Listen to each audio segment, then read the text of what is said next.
A Treatise Concerning the Principles of Human Knowledge. By George Berkeley. Note. My Lord.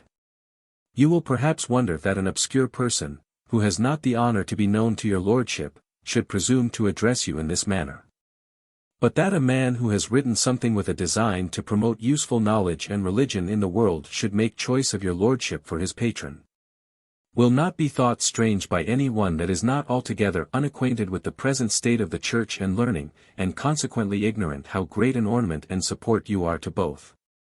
Yet, nothing could have induced me to make you this present of my poor endeavors, were I not encouraged by that candor and native goodness which is so bright a part in your lordship's character.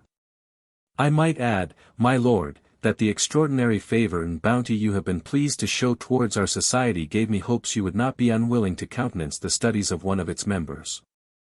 These considerations determined me to lay this treatise at your lordship's feet, and the rather because I was ambitious to have it known that I am with the truest and most profound respect, on account of that learning and virtue which the world so justly admires in your lordship.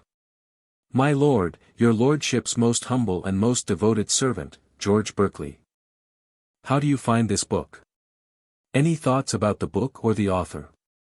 Any suggestion for improvement? Please take a moment to share your thoughts in a comment. If you like it, share it with your friends who might enjoy it as well. Subscribe to keep in touch. Visit CompleteAudiobooks.com for more quality content. Preface. What I here make public has, after a long and scrupulous inquiry, seemed to me evidently true and not unuseful to be known, particularly to those who are tainted with skepticism, or want a demonstration of the existence and immateriality of God, or the natural immortality of the soul. Whether it be so or no, I am content the reader should impartially examine, since I do not think myself any farther concerned for the success of what I have written than as it is agreeable to truth. But, to the end this may not suffer, I make it my request that the reader suspend his judgment till he has once at least read the whole through with that degree of attention and thought which the subject matter shall seem to deserve. For, as there are some passages that, taken by themselves, are very liable, nor could it be remedied, to gross misinterpretation, and to be charged with most absurd consequences, which, nevertheless, upon an entire perusal will appear not to follow from them. So likewise, though the whole should be read over, yet, if this be done transiently, it is very probable my sense may be mistaken, but to a thinking reader, I flatter myself it will be throughout clear and obvious. As for the characters of novelty and singularity which some of the following notions may seem to bear, it is, I hope, needless to make any apology on that account. He must surely be either very weak, or very little acquainted with the sciences, who shall reject a truth that is capable of demonstration, for no other reason but because it is newly known, and contrary to the prejudices of mankind. Thus much I thought fit to premise, in order to prevent, if possible, the hasty censures of a sort of men who are too apt to condemn an opinion before they rightly comprehend it. Introduction. Philosophy being nothing else but the study of wisdom and truth, it may with reason be expected, that those who have spent most time and pains in it should enjoy a greater calm and serenity of mind, a greater clearness and evidence of knowledge, and be less disturbed with doubts and difficulties than other men. Yet so it is we see the illiterate bulk of mankind that walk the high road of plain, common sense, and are governed by the dictates of nature, for the most part easy and undisturbed. To them nothing that's familiar appears unaccountable or difficult to comprehend. They complain not of any want of evidence in their senses, and are out of all danger of becoming skeptics. But no sooner do we depart from sense and instinct to follow the light of a superior principle, to reason, meditate, and reflect on the nature of things, but 1,000 scruples spring up in our minds concerning those things which before we seemed fully to comprehend. Prejudices and errors of sense do from all parts discover themselves to our view. And endeavoring to correct these by reason we are insensibly drawn into uncouth paradoxes, difficulties, and inconsistencies, which multiply and grow upon us as we advance in speculation. Till at length, having wandered through many intricate mazes, we find ourselves just where we were, or, which is worse, sit down in a forlorn skepticism. 2. The cause of this is thought to be the obscurity of things, or the natural weakness and imperfection of our understandings. It is said the faculties we have are few, and those designed by nature for the support and comfort of life, and not to penetrate into the inward essence and constitution of things.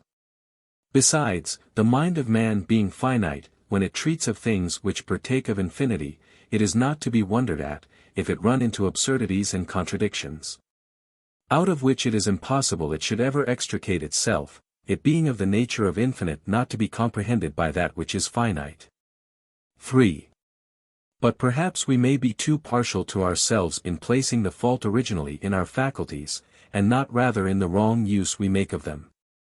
It is a hard thing to suppose, that right deductions from true principles should ever end in consequences which cannot be maintained or made consistent.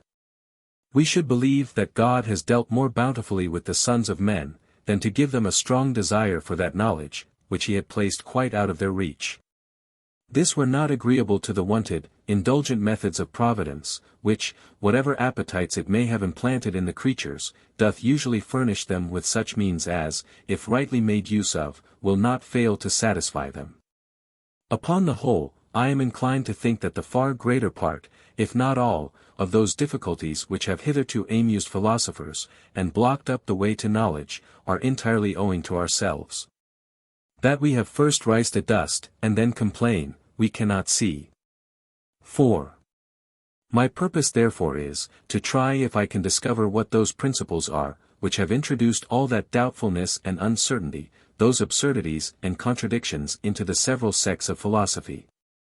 Insomuch that the wisest men have thought our ignorance incurable, conceiving it to arise from the natural dullness and limitation of our faculties. And surely it is a work well deserving our pains, to make a strict inquiry concerning the first principles of humane knowledge. To sift and examine them on all sides, especially since there may be some grounds to suspect that those lets and difficulties, which stay and embarrass the mind in its search after truth, do not spring from any darkness and intricacy in the objects, or natural defect in the understanding, so much as from false principles which have been insisted on, and might have been avoided. V. How difficult and discouraging soever this attempt may seem, when I consider how many great and extraordinary men have gone before me in the same designs, yet I am not without some hopes. Upon the consideration that the largest views are not always the clearest, and that he who is short-sighted will be obliged to draw the object nearer, and may, perhaps, by a close and narrow survey discern that which had escaped far better eyes. 6. In order to prepare the mind of the reader for the easier conceiving what follows, it is proper to premise somewhat, by way of introduction, concerning the nature and abuse of language. But the unraveling this matter leads me in some measure to anticipate my design, by taking notice of what seems to have had a chief part in rendering speculation intricate and perplexed, and to have occasioned innumerable errors and difficulties in almost all parts of knowledge. And that is the opinion that the mind hath a power of framing abstract ideas or notions of things. He who is not a perfect stranger to the writings and disputes of philosophers, must needs acknowledge that no small part of them are spent about abstract ideas. These are in a more especial manner thought to be the object of those sciences which go by the name of logic and metaphysics, and of all that which passes under the notion of the most abstracted and sublime learning. In all which one shall scarce find any question handled in such a manner, as does not suppose their existence in the mind, and that it is well acquainted with them. 7. It is agreed on all hands, that the qualities or modes of things do never really exist each of them apart by itself, and separated from all others, but are mixed, as it were, and blended together, several in the same object. But we are told, the mind being able to consider each quality singly, or abstracted from those other qualities with which it is united, does by that means frame to itself abstract ideas. For example, there is perceived by sight an object extended, colored, and moved, this mixed or compound idea the mind resolving into its simple, constituent parts, and viewing each by itself, exclusive of the rest, does frame the abstract ideas of extension, color, and motion.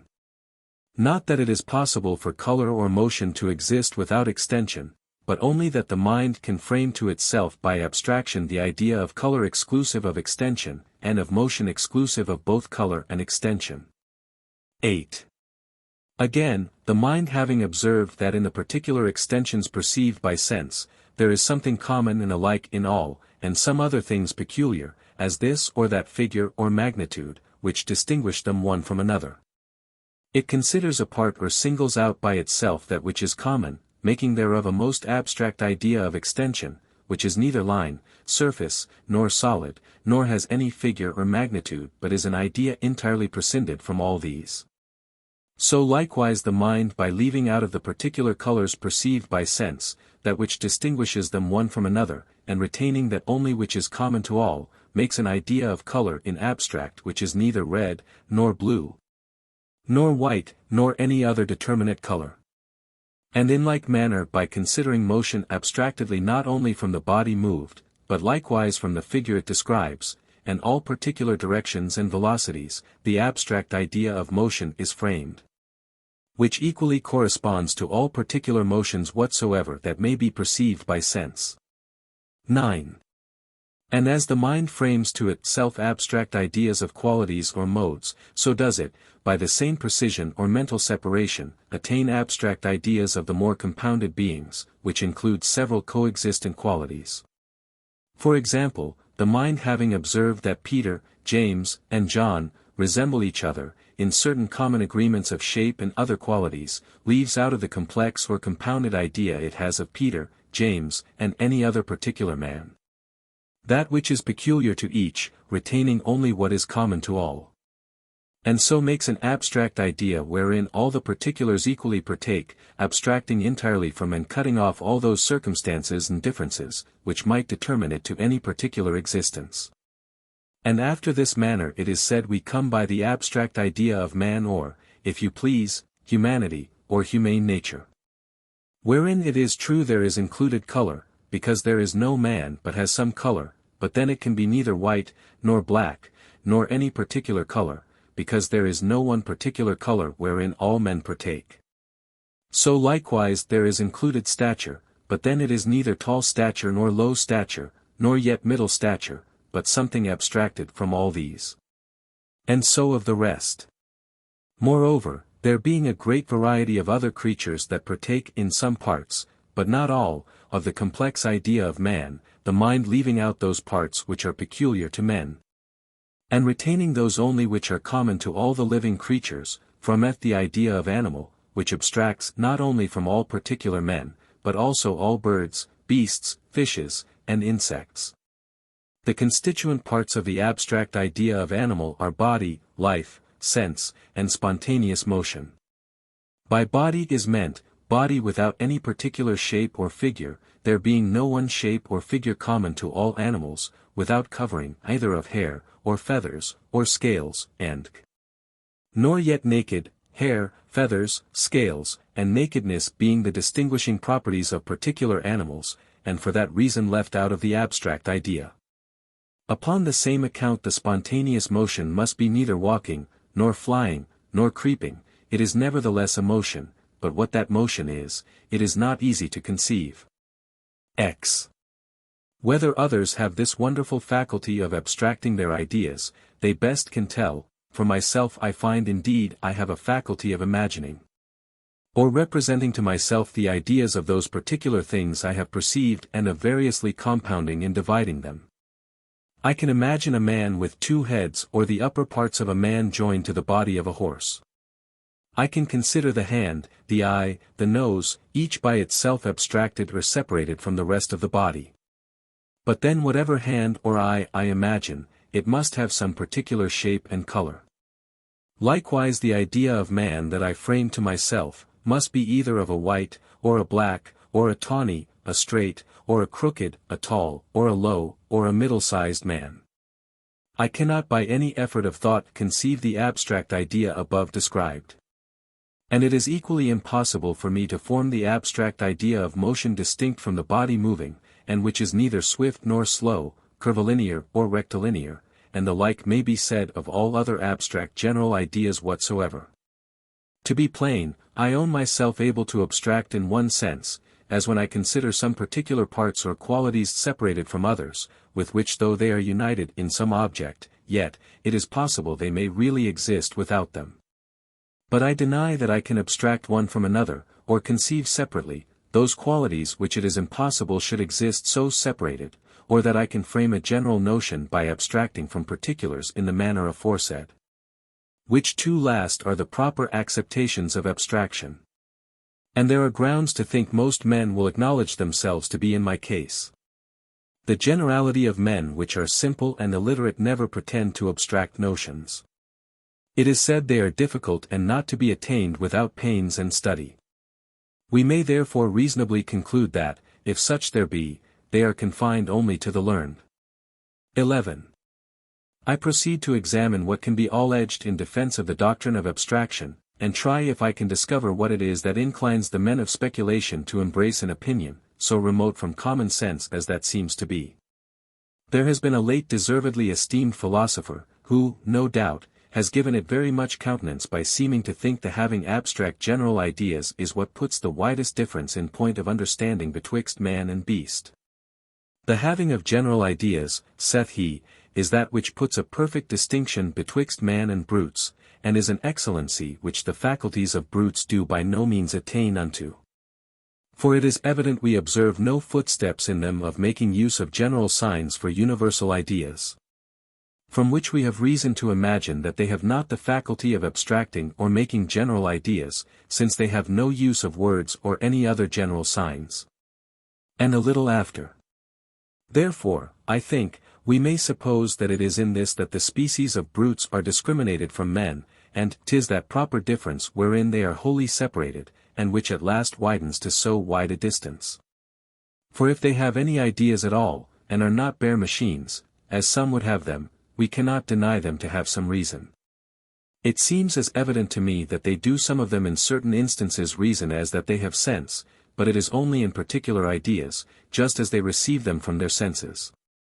They are the best of them tied up within those narrow bounds, and have not, as I think, the faculty to enlarge them by any kind of abstraction. Essay on Hum. Underst. B. 2. C. 11. Sect. 10 and 11. I readily agree with this learned author, that the faculties of brutes can by no means attain to abstraction. But then if this be made the distinguishing property of that sort of animals, I fear a great many of those that pass for men must be reckoned into their number. The reason that is here assigned why we have no grounds to think brutes have abstract general ideas, is that we observe in them no use of words or any other general signs. Which is built on this supposition, to wit, that the making use of words, implies the having general ideas.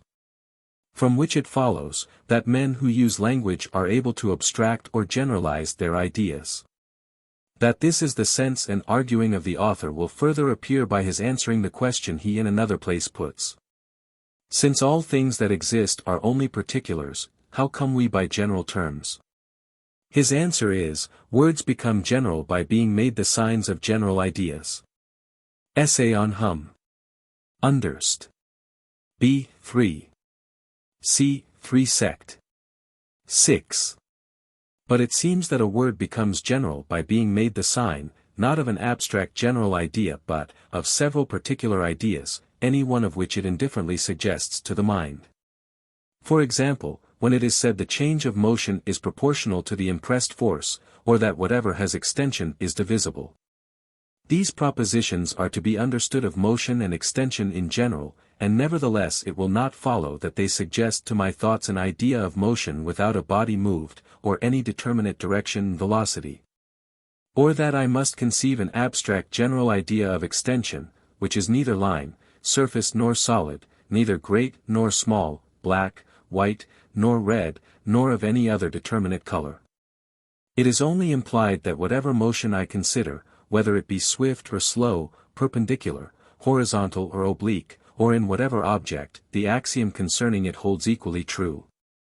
As does the other of every particular extension, it matters not whether line, surface or solid, whether of this or that magnitude or figure.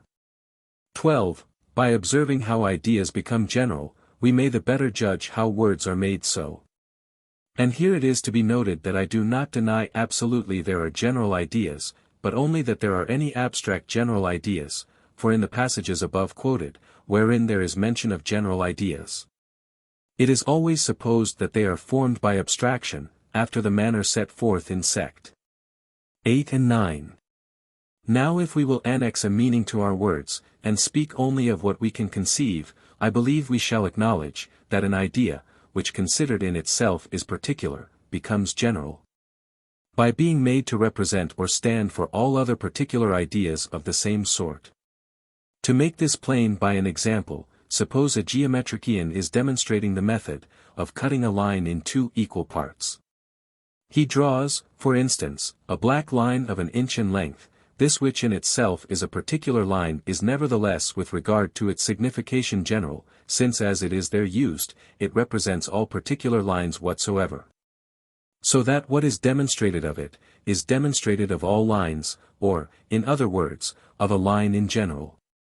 And as that particular line becomes general, by being made a sign, so the name line which taken absolutely is particular, by being a sign is made general.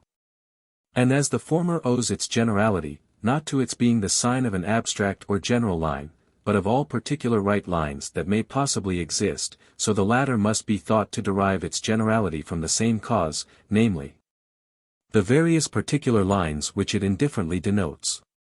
13. To give the reader a yet clearer view of the nature of abstract ideas, and the uses they are thought necessary to, I shall add one more passage out of the essay on human understanding, which is as follows. Abstract ideas are not so obvious or easy to children or the yet unexercised mind as particular ones. If they seem so to grown men, it is only because by constant and familiar use they are made so.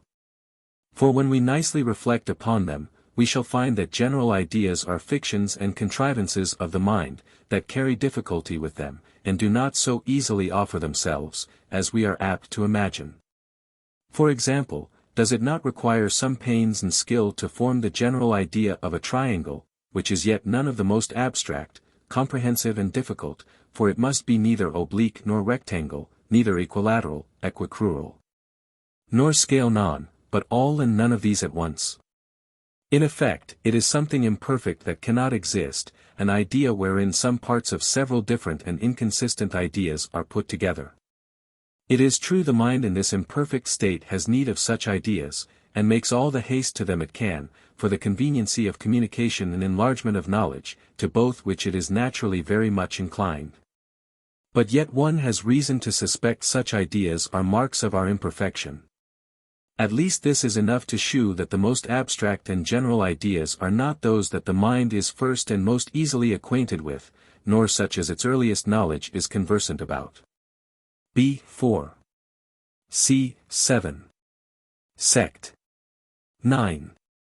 If any man has the faculty of framing in his mind such an idea of a triangle as is here described, it is in vain to pretend to dispute him out of it, nor would I go about it. All I desire is, that the reader would fully and certainly inform himself whether he has such an idea or no. And this, methinks, can be no hard task for anyone to perform. What more easy than for anyone to look a little into his own thoughts, and there try whether he has, or can attain to have, an idea that shall correspond with the description that is here given of the general idea of a triangle, which is neither oblique, nor rectangle, equilateral, equicrural, nor scale non, but all and none of these at once. 14. Much is here said of the difficulty that abstract ideas carry with them, and the pains and skill requisite to the forming them. And it is on all hands agreed that there is need of great toil and labor of the mind, to emancipate our thoughts from particular objects, and raise them to those sublime speculations that are conversant about abstract ideas. From all which the natural consequence should seem to be, that so difficult a thing as the forming abstract ideas was not necessary for communication, which is so easy and familiar to all sorts of men. But we are told, if they seem obvious and easy to grown men, it is only because by constant and familiar use they are made so. Now I would fain know at what time it is, men are employed in surmounting that difficulty, and furnishing themselves with those necessary helps for discourse. It cannot be when they are grown up, for then it seems they are not conscious of any such pains taking, it remains therefore to be the business of their childhood. And surely, the great and multiplied labor of framing abstract notions, will be found a hard task for that tender age. Is it not a hard thing to imagine, that a couple of children cannot prate together, of their sugar plums and rattles and the rest of their little trinkets, till they have first tacked together numberless inconsistencies, and so framed in their minds abstract general ideas, and annexed them to every common name they make use of? 15. Nor do I think them a whit more needful for the enlargement of knowledge than for communication. It is I know a point much insisted on, that all knowledge and demonstration are about universal notions, to which I fully agree, but then it doth not appear to me that those notions are formed by abstraction in the manner premised. Universality, so far as I can comprehend, not consisting in the absolute, positive nature or conception of anything, but in the relation it bears to the particulars signified or represented by it, by virtue whereof it is that things, names, or notions, being in their own nature particular, are rendered universal. Thus when I demonstrate any proposition concerning triangles, it is to be supposed that I have in view the universal idea of a triangle, which ought not to be understood as if I could frame an idea of a triangle which was neither equilateral nor scale-non nor equicrural, but only that the particular triangle I consider, whether of this or that sort it matters not, doth equally stand for and represent all rectilinear triangles whatsoever, and is in that sense universal. All which seems very plain and not to include any difficulty in it. 16. But here it will be demanded, how we can know any proposition to be true of all particular triangles, except we have first seen it demonstrated of the abstract idea of a triangle which equally agrees to all. For because a property may be demonstrated to agree to some one particular triangle, it will not thence follow that it equally belongs to any other triangle, which in all respects is not the same with it. For example, having demonstrated that the three angles of an isosceles rectangular triangle are equal to two right ones, I cannot therefore conclude this affection agrees to all other triangles, which have neither a right angle, nor two equal sides. It seems therefore that, to be certain this proposition is universally true, we must either make a particular demonstration for every particular triangle, which is impossible, or once for all demonstrated of the abstract idea of a triangle, in which all the particulars do indifferently partake, and by which they are all equally represented. To which I answer, that though the idea I have in view whilst I make the demonstration, be, for instance, that of an isosceles rectangular triangle, whose sides are of a determinate length, I may nevertheless be certain it extends to all other rectilinear triangles, of what sort or bigness soever. And that, because neither the right angle, nor the equality, nor determinate length of the sides, are at all concerned in the demonstration. It is true, the diagram I have in view includes all these particulars, but then there is not the least mention made of them in the proof of the proposition. It is not said, the three angles are equal to two right ones, because one of them is a right angle, or because the sides comprehending it are of the same length.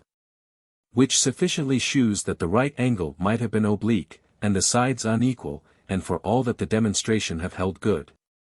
And for this reason it is, that I conclude that to be true of any obliquangular or scale-non, which I had demonstrated of a particular right-angled, equicrural triangle. And not because I demonstrated the proposition of the abstract idea of a triangle. And here it must be acknowledged that a man may consider a figure merely as triangular, without attending to the particular qualities of the angles, or relations of the sides.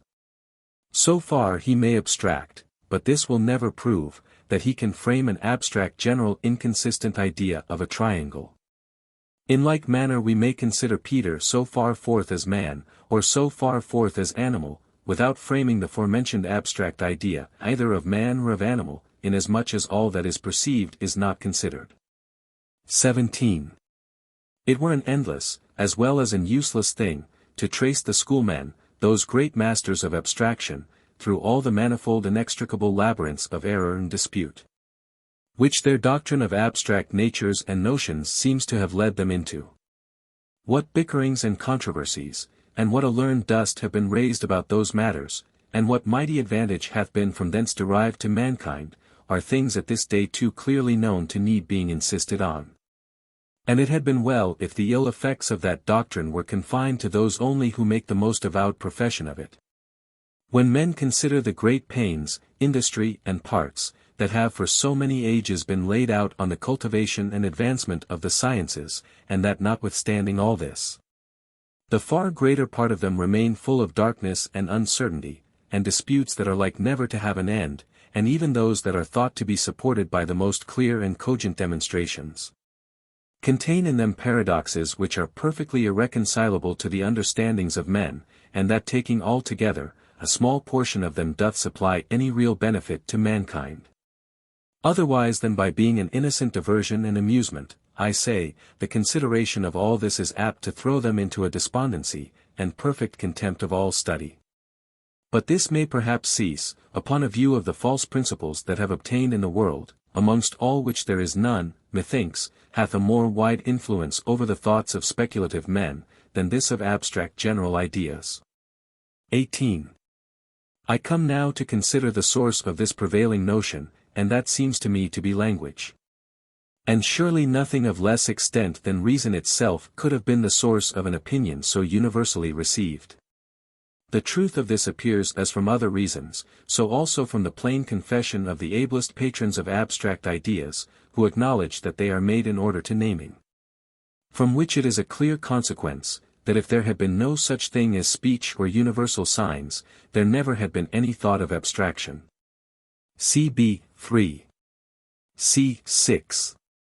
Sect. 39, and elsewhere of the Essay on Human Understanding. Let us therefore examine the manner wherein words have contributed to the origin of that mistake. First then, 'tis thought that every name hath, or ought to have, one only precise and settled signification, which inclines men to think there are certain abstract, determinate ideas, which constitute the true and only immediate signification of each general name. And that it is by the mediation of these abstract ideas, that a general name comes to signify any particular thing. Whereas, in truth, there is no such thing as one precise and definite signification annexed to any general name, they all signifying indifferently a great number of particular ideas. All which doth evidently follow from what has been already said, and will clearly appear to anyone by a little reflection. To this it will be objected, that every name that has a definition, is thereby restrained to one certain signification. For example, a triangle is defined to be a plane surface comprehended by 3 right lines, by which that name is limited to denote one certain idea and no other. To which I answer, that in the definition it is not said whether the surface be great or small, black or white, nor whether the sides are long or short, equal or unequal, nor with what angles they are inclined to each other. In all which there may be great variety, and consequently there is no one settled idea which limits the signification of the word triangle. 'Tis one thing for to keep a name constantly to the same definition, and another to make it stand everywhere for the same idea, the one is necessary, the other useless and impracticable. 19. But to give a farther account how words came to produce the doctrine of abstract ideas, it must be observed that it is a received opinion, that language has no other end but the communicating our ideas. And that every significant name stands for an idea. This being so, and it being withal certain, that names, which yet are not thought altogether insignificant, do not always mark out particular conceivable ideas, it is straightway concluded that they stand for abstract notions. That there are many names in use amongst speculative men, which do not always suggest to others determinate particular ideas, is what no body will deny.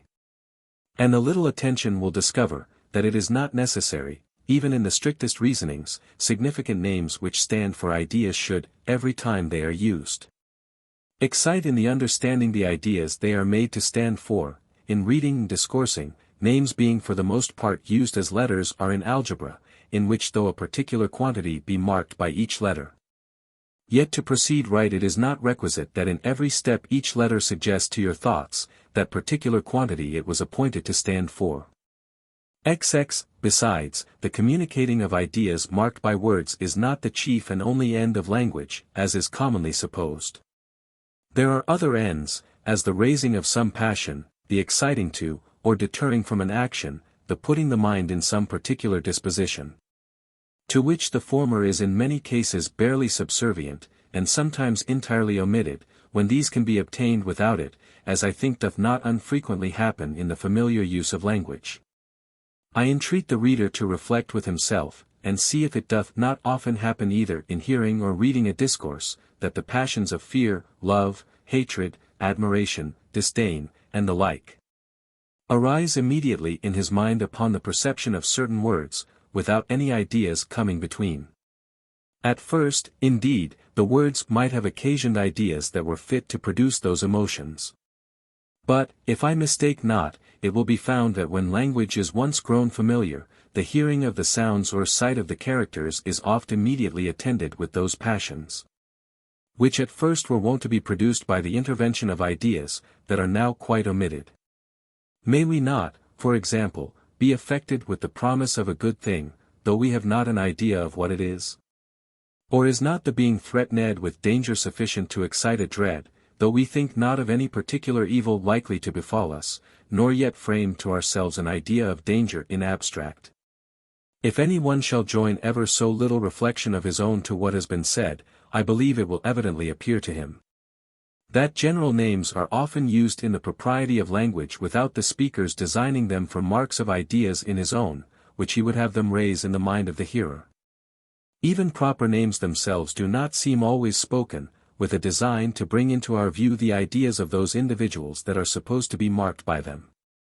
For example, when a schoolman tells me Aristotle hath said it, all I conceive he means by it, is to dispose me to embrace his opinion with the deference and submission which custom has annexed to that name. And this effect may be so instantly produced in the minds of those who are accustomed to resign their judgment to the authority of that philosopher, as it is impossible any idea either of his person, writings, or reputation should go before. Innumerable examples of this kind may be given, but why should I insist on those things, which every one's experience will, I doubt not, plentifully suggest unto him? XXI, we have, I think, shown the impossibility of abstract ideas. We have considered what has been said for them by their ablest patrons, and endeavored to shew they are of no use for those ends, to which they are thought necessary. And lastly, we have traced them to the source from whence they flow, which appears to be language. It cannot be denied that words are of excellent use, in that by their means all that stock of knowledge which has been purchased by the joint labors of inquisitive men in all ages and nations, may be drawn into the view and made the possession of one single person. But at the same time it must be owned that most parts of knowledge have been strangely perplexed and darkened by the abuse of words, and general ways of speech wherein they are delivered. Since therefore words are so apt to impose on the understanding, whatever ideas I consider, I shall endeavor to take them bare and naked into my view, keeping out of my thoughts, so far as I am able, those names which long and constant use hath so strictly united with them, from which I may expect to derive the following advantages. XXII. First, I shall be sure to get clear of all controversies purely verbal, the springing up of which weeds in almost all the sciences has been a main hindrance to the growth of true and sound knowledge. Secondly, this seems to be a sure way to extricate myself out of that fine and subtle net of abstract ideas, which has so miserably perplexed and entangled the minds of men, and that with this peculiar circumstance, that by how much the finer and more curious was the wit of any man, by so much the deeper was he like to be ensnared, and faster held therein. Thirdly, so long as I confine my thoughts to my own ideas divested of words, I do not see how I can easily be mistaken. The objects I consider, I clearly and adequately know. I cannot be deceived in thinking I have an idea which I have not. It is not possible for me to imagine, that any of my own ideas are alike or unlike, that are not truly so. To discern the agreements or disagreements there are between my ideas, to see what ideas are included in any compound idea, and what not, there is nothing more requisite, than an attentive perception of what passes in my own understanding. 23. But the attainment of all these advantages doth presuppose an entire deliverance from the deception of words, which I dare hardly promise myself. So difficult a thing it is to dissolve an union so early begun, and confirmed by so long a habit as that betwixt words and ideas. Which difficulty seems to have been very much increased by the doctrine of abstraction.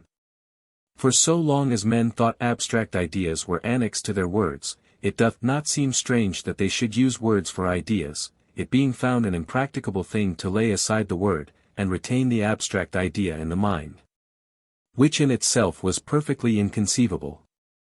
This seems to me the principal cause, why those men who have so emphatically recommended to others, the laying aside all use of words in their meditations, and contemplating their bare ideas, have yet failed to perform it themselves. Of late many have been very sensible of the absurd opinions and insignificant disputes, which grow out of the abuse of words.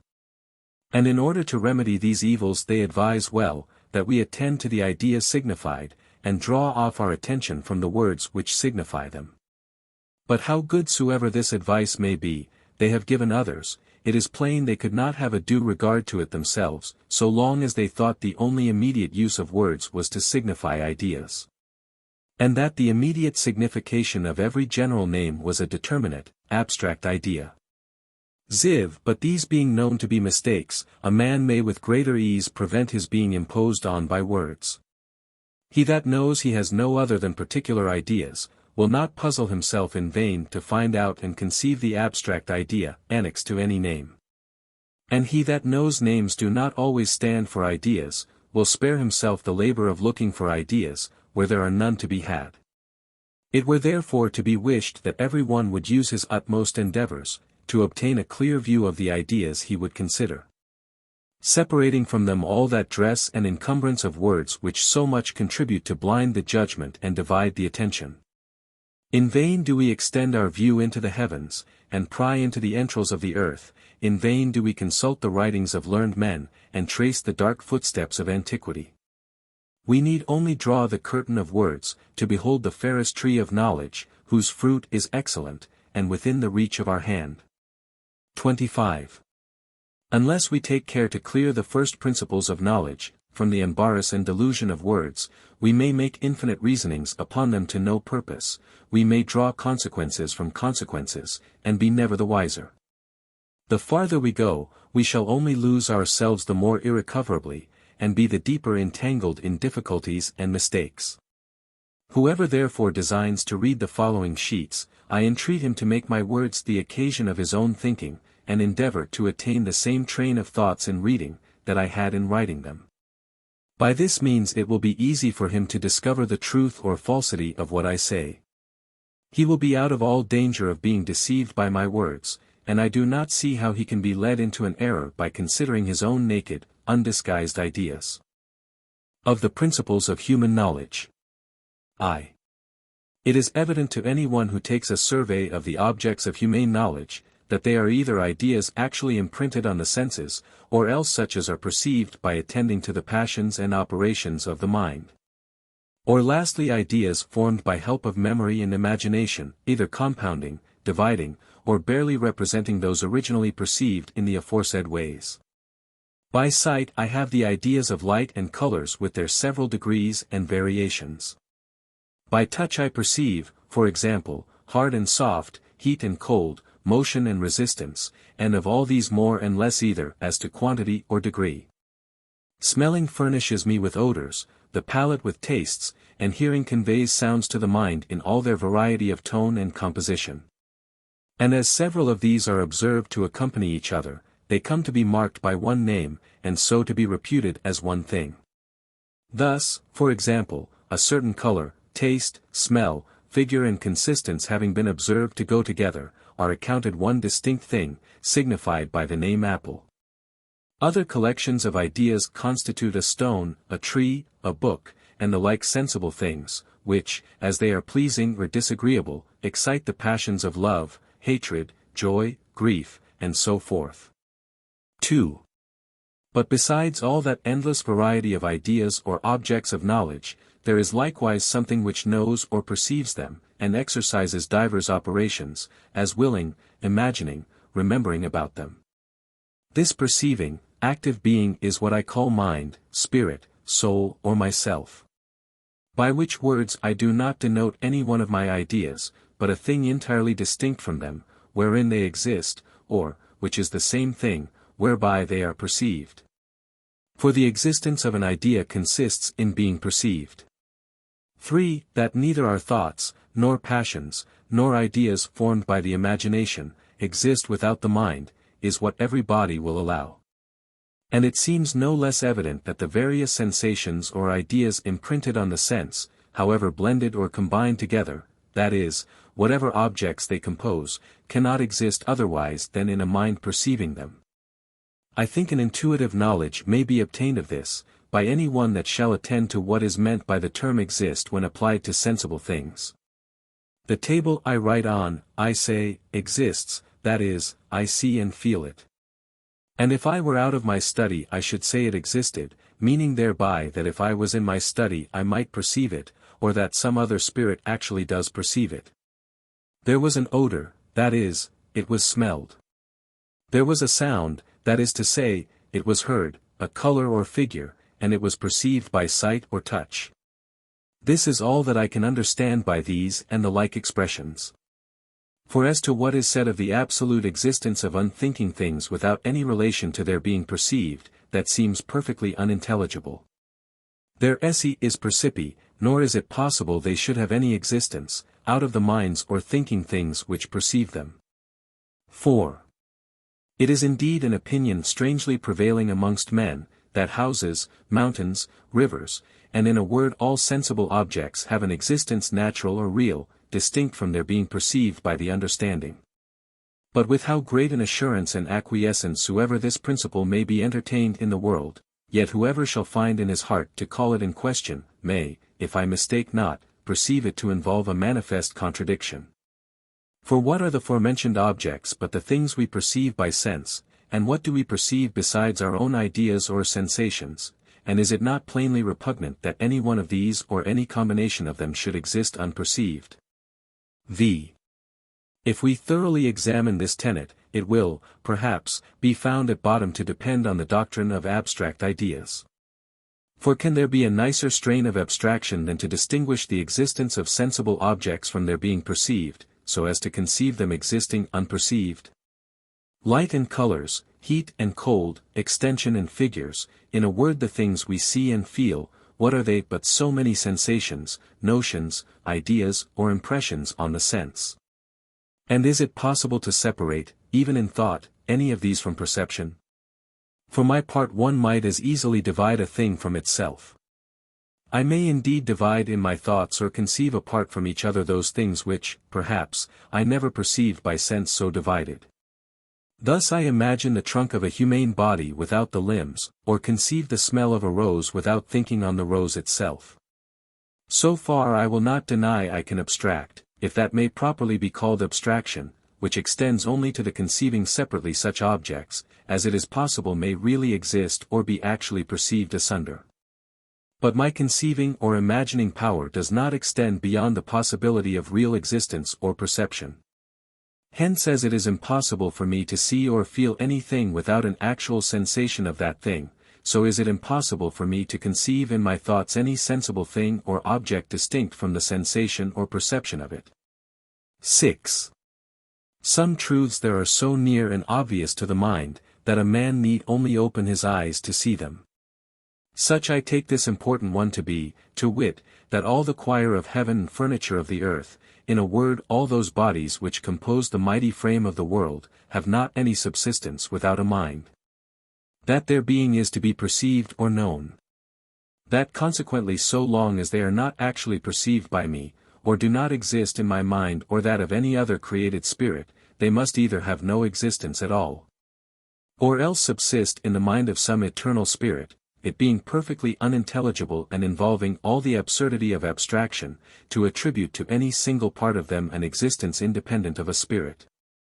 To be convinced of which, the reader need only reflect and try to separate in his own thoughts the being of a sensible thing from its being perceived. 7. From what has been said, it follows, there is not any other substance than spirit, or that which perceives. But for the fuller proof of this point, let it be considered, the sensible qualities are color, figure, motion, smell, taste, and such like, that is, the ideas perceived by sense. Now for an idea to exist in an unperceiving thing, is a manifest contradiction, for to have an idea is all one as to perceive, that therefore wherein color, figure, and the like qualities exist, must perceive them. Hence it is clear there can be no unthinking substance or substratum of those ideas. 8. But say you, though the ideas themselves do not exist without the mind, yet there may be things like them whereof they are copies or resemblances, which things exist without the mind, in an unthinking substance. I answer, an idea can be like nothing but an idea, a color or figure can be like nothing but another color or figure. If we look but ever so little into our thoughts, we shall find it impossible for us to conceive a likeness except only between our ideas. Again, I ask whether those supposed originals or external things, of which our ideas are the pictures or representations, be themselves perceivable or no. If they are, then they are ideas, and we have gained our point. But if you say they are not, I appeal to anyone whether it be sense, to assert a color is like something which is invisible, hard or soft, like something which is intangible, and so of the rest. 9. Some there are who make a distinction betwixt primary and secondary qualities. By the former, they mean extension, figure, motion, rest, solidity or impenetrability in number. By the latter they denote all other sensible qualities, as colors, sounds, tastes, and so forth. The ideas we have of these they acknowledge not to be the resemblances of anything existing without the mind or unperceived. But they will have our ideas of the primary qualities to be patterns or images of things which exist without the mind, in an unthinking substance which they call matter. By matter therefore we are to understand an inert, senseless substance, in which extension, figure, and motion, do actually subsist. But it is evident from what we have already shown, that extension, figure and motion are only ideas existing in the mind, and that an idea can be like nothing but another idea. And that consequently neither they nor their archetypes can exist in an unperceiving substance. Hence it is plain, that the very notion of what is called matter or corporeal substance, involves a contradiction in it. X. They who assert that figure, motion, and the rest of the primary or original qualities do exist without the mind, in unthinking substances, do at the same time acknowledge that colors, sounds, heat, cold, and such like secondary qualities, do not. Which they tell us are sensations existing in the mind alone, that depend on and are occasioned by the different size, texture and motion of the minute particles of matter. This they take for an undoubted truth, which they can demonstrate beyond all exception. Now if it be certain, that those original qualities are inseparably united with the other sensible qualities, and not, even in thought, capable of being abstracted from them, it plainly follows that they exist only in the mind. But I desire any one to reflect and try, whether he can by any abstraction of thought, conceive the extension and motion of a body, without all other sensible qualities. For my own part, I see evidently that it is not in my power to frame an idea of a body extended and moved, but I must withal give it some color or other sensible quality which is acknowledged to exist only in the mind. In short, extension, figure, and motion, abstracted from all other qualities, are inconceivable. Where therefore the other sensible qualities are, there must these be also, to wit, in the mind and nowhere else. 11. Again, great and small, swift and slow, are allowed to exist nowhere without the mind, being entirely relative, and changing as the frame or position of the organs of sense varies. The extension therefore which exists without the mind, is neither great nor small, the motion neither swift nor slow, that is, they are nothing at all. But, say you, they are extension in general, and motion in general. Thus we see how much the tenet of extended, movable substances existing without the mind, depends on that strange doctrine of abstract ideas. And here I cannot but remark, how nearly the vague and indeterminate description of matter or corporeal substance, which the modern philosophers are run into by their own principles, resembles that antiquated and so much ridiculed notion of materia prima, to be met with in Aristotle and his followers. Without extension solidity cannot be conceived, since therefore it has been shown that extension exists not in an unthinking substance, the same must also be true of solidity. 12. That number is entirely the creature of the mind, even though the other qualities be allowed to exist without, will be evident to whoever considers, that the same thing bears a different denomination of number, as the mind views it with different respects. Thus, the same extension is 1 or 3 or 36, according as the mind considers it with reference to a yard, a foot, or an inch. Number is so visibly relative, and dependent on men's understanding, that it is strange to think how any one should give it an absolute existence without the mind. We say 1 book, 1 page, 1 line. All these are equally unites, though some contain several of the others. And in each instance it is plain, the unite relates to some particular combination of ideas arbitrarily put together by the mind. 13. Unity. I know some will have to be a simple or uncompounded idea, accompanying all other ideas into the mind. That I have any such idea answering the word unity, I do not find, and if I had, methinks I could not miss finding it. On the contrary, it should be the most familiar to my understanding, since it is said to accompany all other ideas, and to be perceived by all the ways of sensation and reflection. To say no more, it is an abstract idea. 14. I shall farther add, that after the same manner, as modern philosophers prove certain sensible qualities to have no existence in matter, or without the mind, the same thing may be likewise proved of all other sensible qualities whatsoever. Thus, for instance, it is said that heat and cold are affections only of the mind, and not at all patterns of real beings, existing in the corporeal substances which excite them, for that the same body which appears cold to one hand seems warm to another. Now why may we not as well argue that figure and extension are not patterns or resemblances of qualities existing in matter, because to the same eye at different stations, or eyes of a different texture at the same station, they appear various, and cannot therefore be the images of anything settled and determinate without the mind?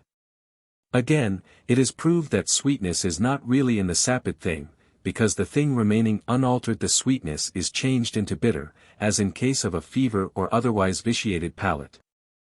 Is it not as reasonable to say, that motion is not without the mind, since if the succession of ideas in the mind becomes swifter, the motion, it is acknowledged, shall appear slower without any alteration in any external object? 15. In short, let any one consider those arguments, which are thought manifestly to prove that colors and tastes exist only in the mind, and he shall find they may with equal force, be brought to prove the same thing of extension, figure, and motion. Though it must be confessed this method of arguing doth not so much prove that there is no extension or color in an outward object, as that we do not know by sense which is the true extension or color of the object. But the arguments foregoing plainly shew it to be impossible that any color or extension at all, or other sensible quality whatsoever, should exist in an unthinking subject without the mind, or in truth, that there should be any such thing as an outward object. 16. But let us examine a little the received opinion. It is said extension is a mode or accident of matter, and that matter is the substratum that supports it.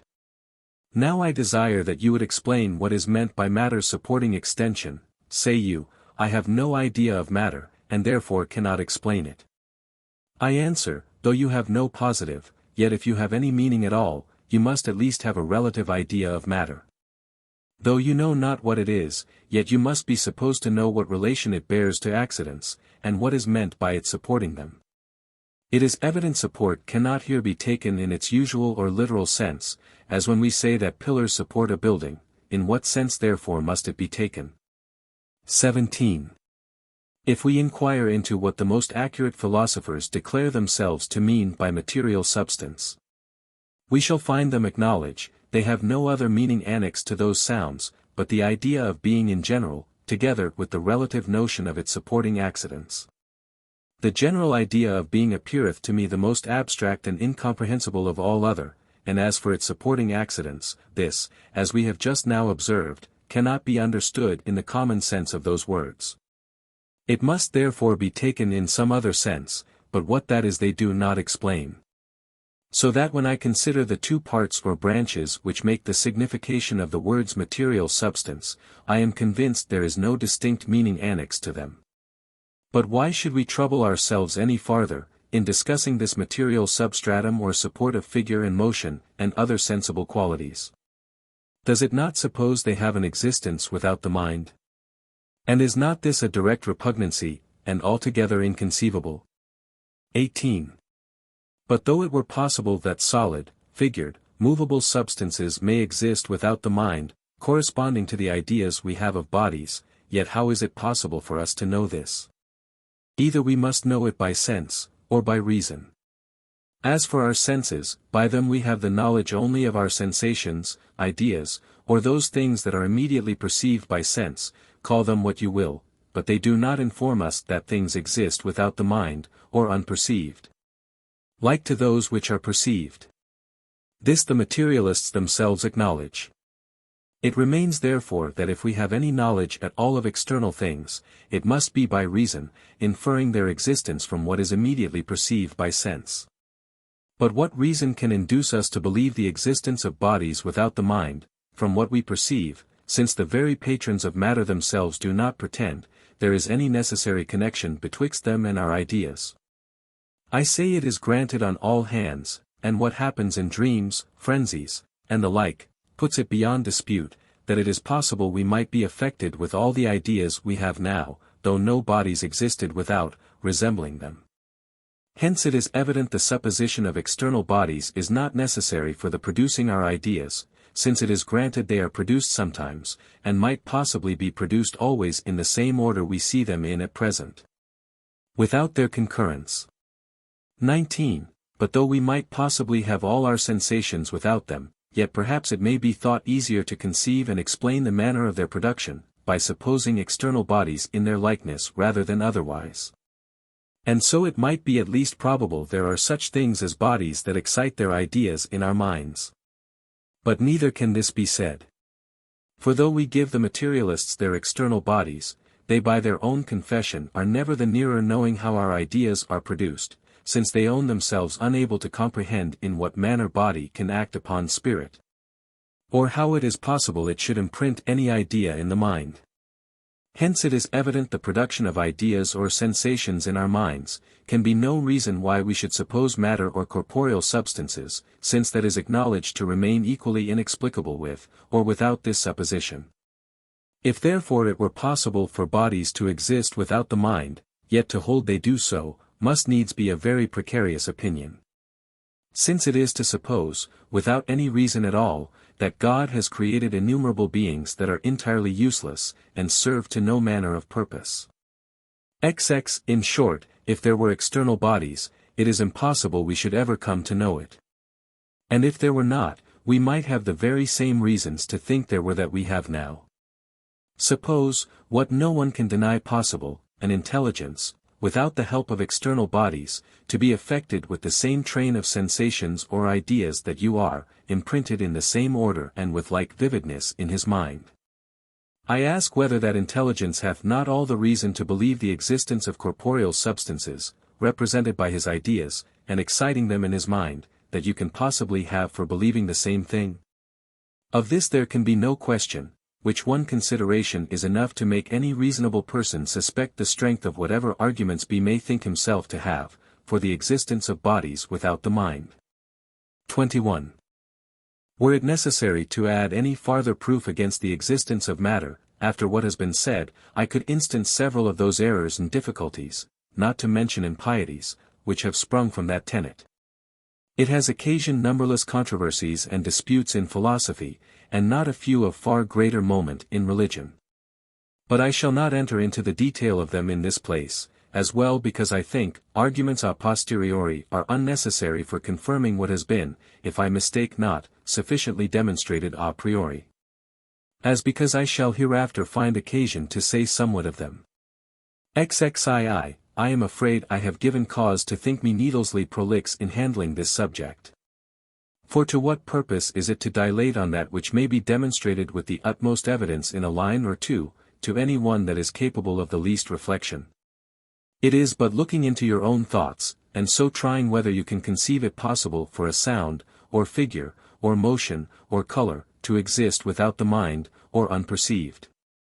This easy trial may make you see, that what you contend for, is a downright contradiction. Insomuch that I am content to put the whole upon this issue.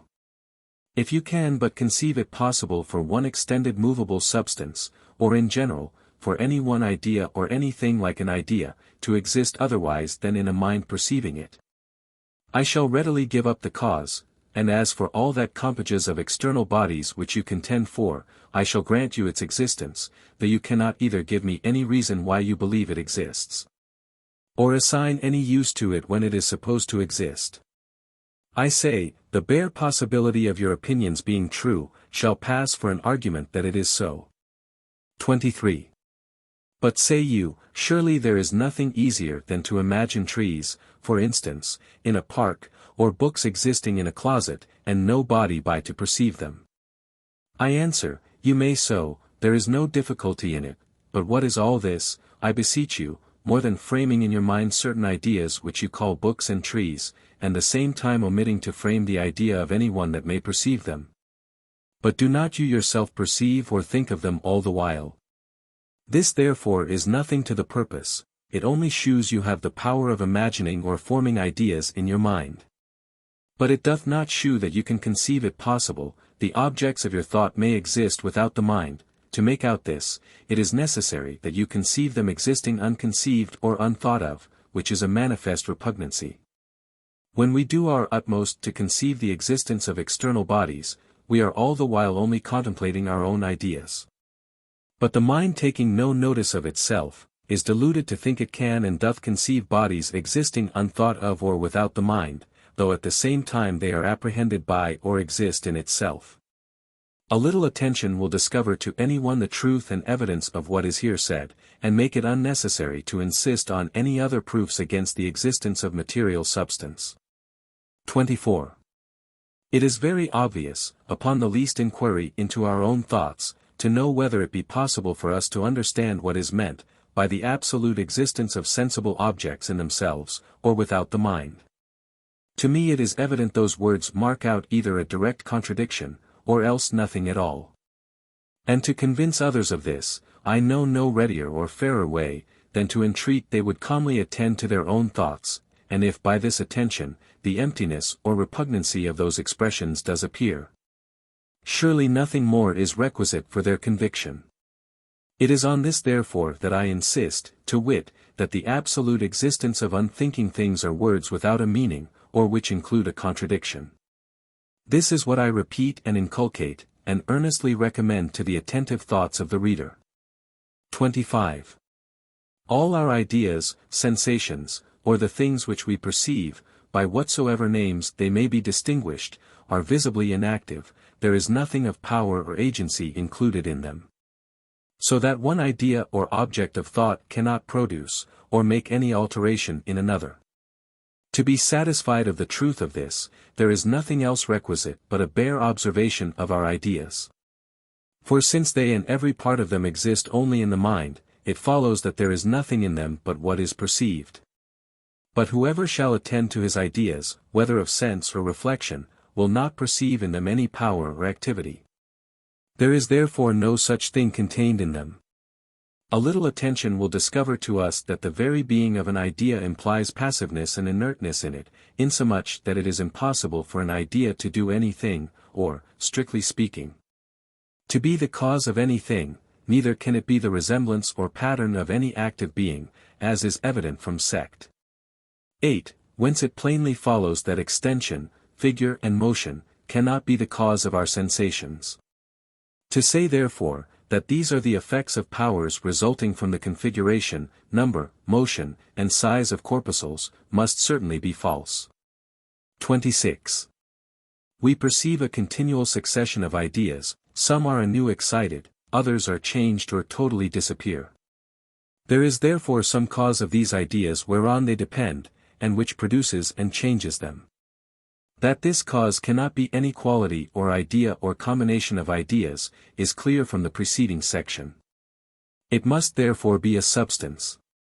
But it has been shown that there is no corporeal or material substance, it remains therefore that the cause of ideas is an incorporeal active substance or spirit. 27. A spirit is one simple, undivided, active being, as it perceives ideas, it is called the understanding, and as it produces or otherwise operates about them, it is called the will. Hence there can be no idea formed of a soul or spirit, for all ideas whatever, being passive and inert, vide sect.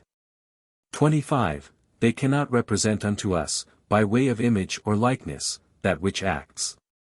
A little attention will make it plain to any one, that to have an idea which shall be like that active principle of motion and change of ideas, is absolutely impossible. Such is the nature of spirit or that which acts, that it cannot be of itself perceived, but only by the effects which it produceth. If any man shall doubt of the truth of what is here delivered, let him but reflect and try if he can frame the idea of any power or active being. And whether he hath ideas of two principal powers, marked by the names will and understanding, distinct from each other as well as from a third idea of substance or being in general, with a relative notion of it supporting or being the subject of the aforesaid powers, which is signified by the name soul or spirit. This is what some hold. But so far as I can see, the words will, soul, spirit, do not stand for different ideas, or in truth, for any idea at all, but for something which is very different from ideas, and which being an agent cannot be like unto, or represented by any idea whatsoever. Though it must be owned at the same time, that we have some notion of soul, spirit, and the operations of the mind, such as willing, loving, hating, inasmuch as we know or understand the meaning of those words. 28. I find I can excite ideas in my mind at pleasure, and vary and shift the scene as oft as I think fit.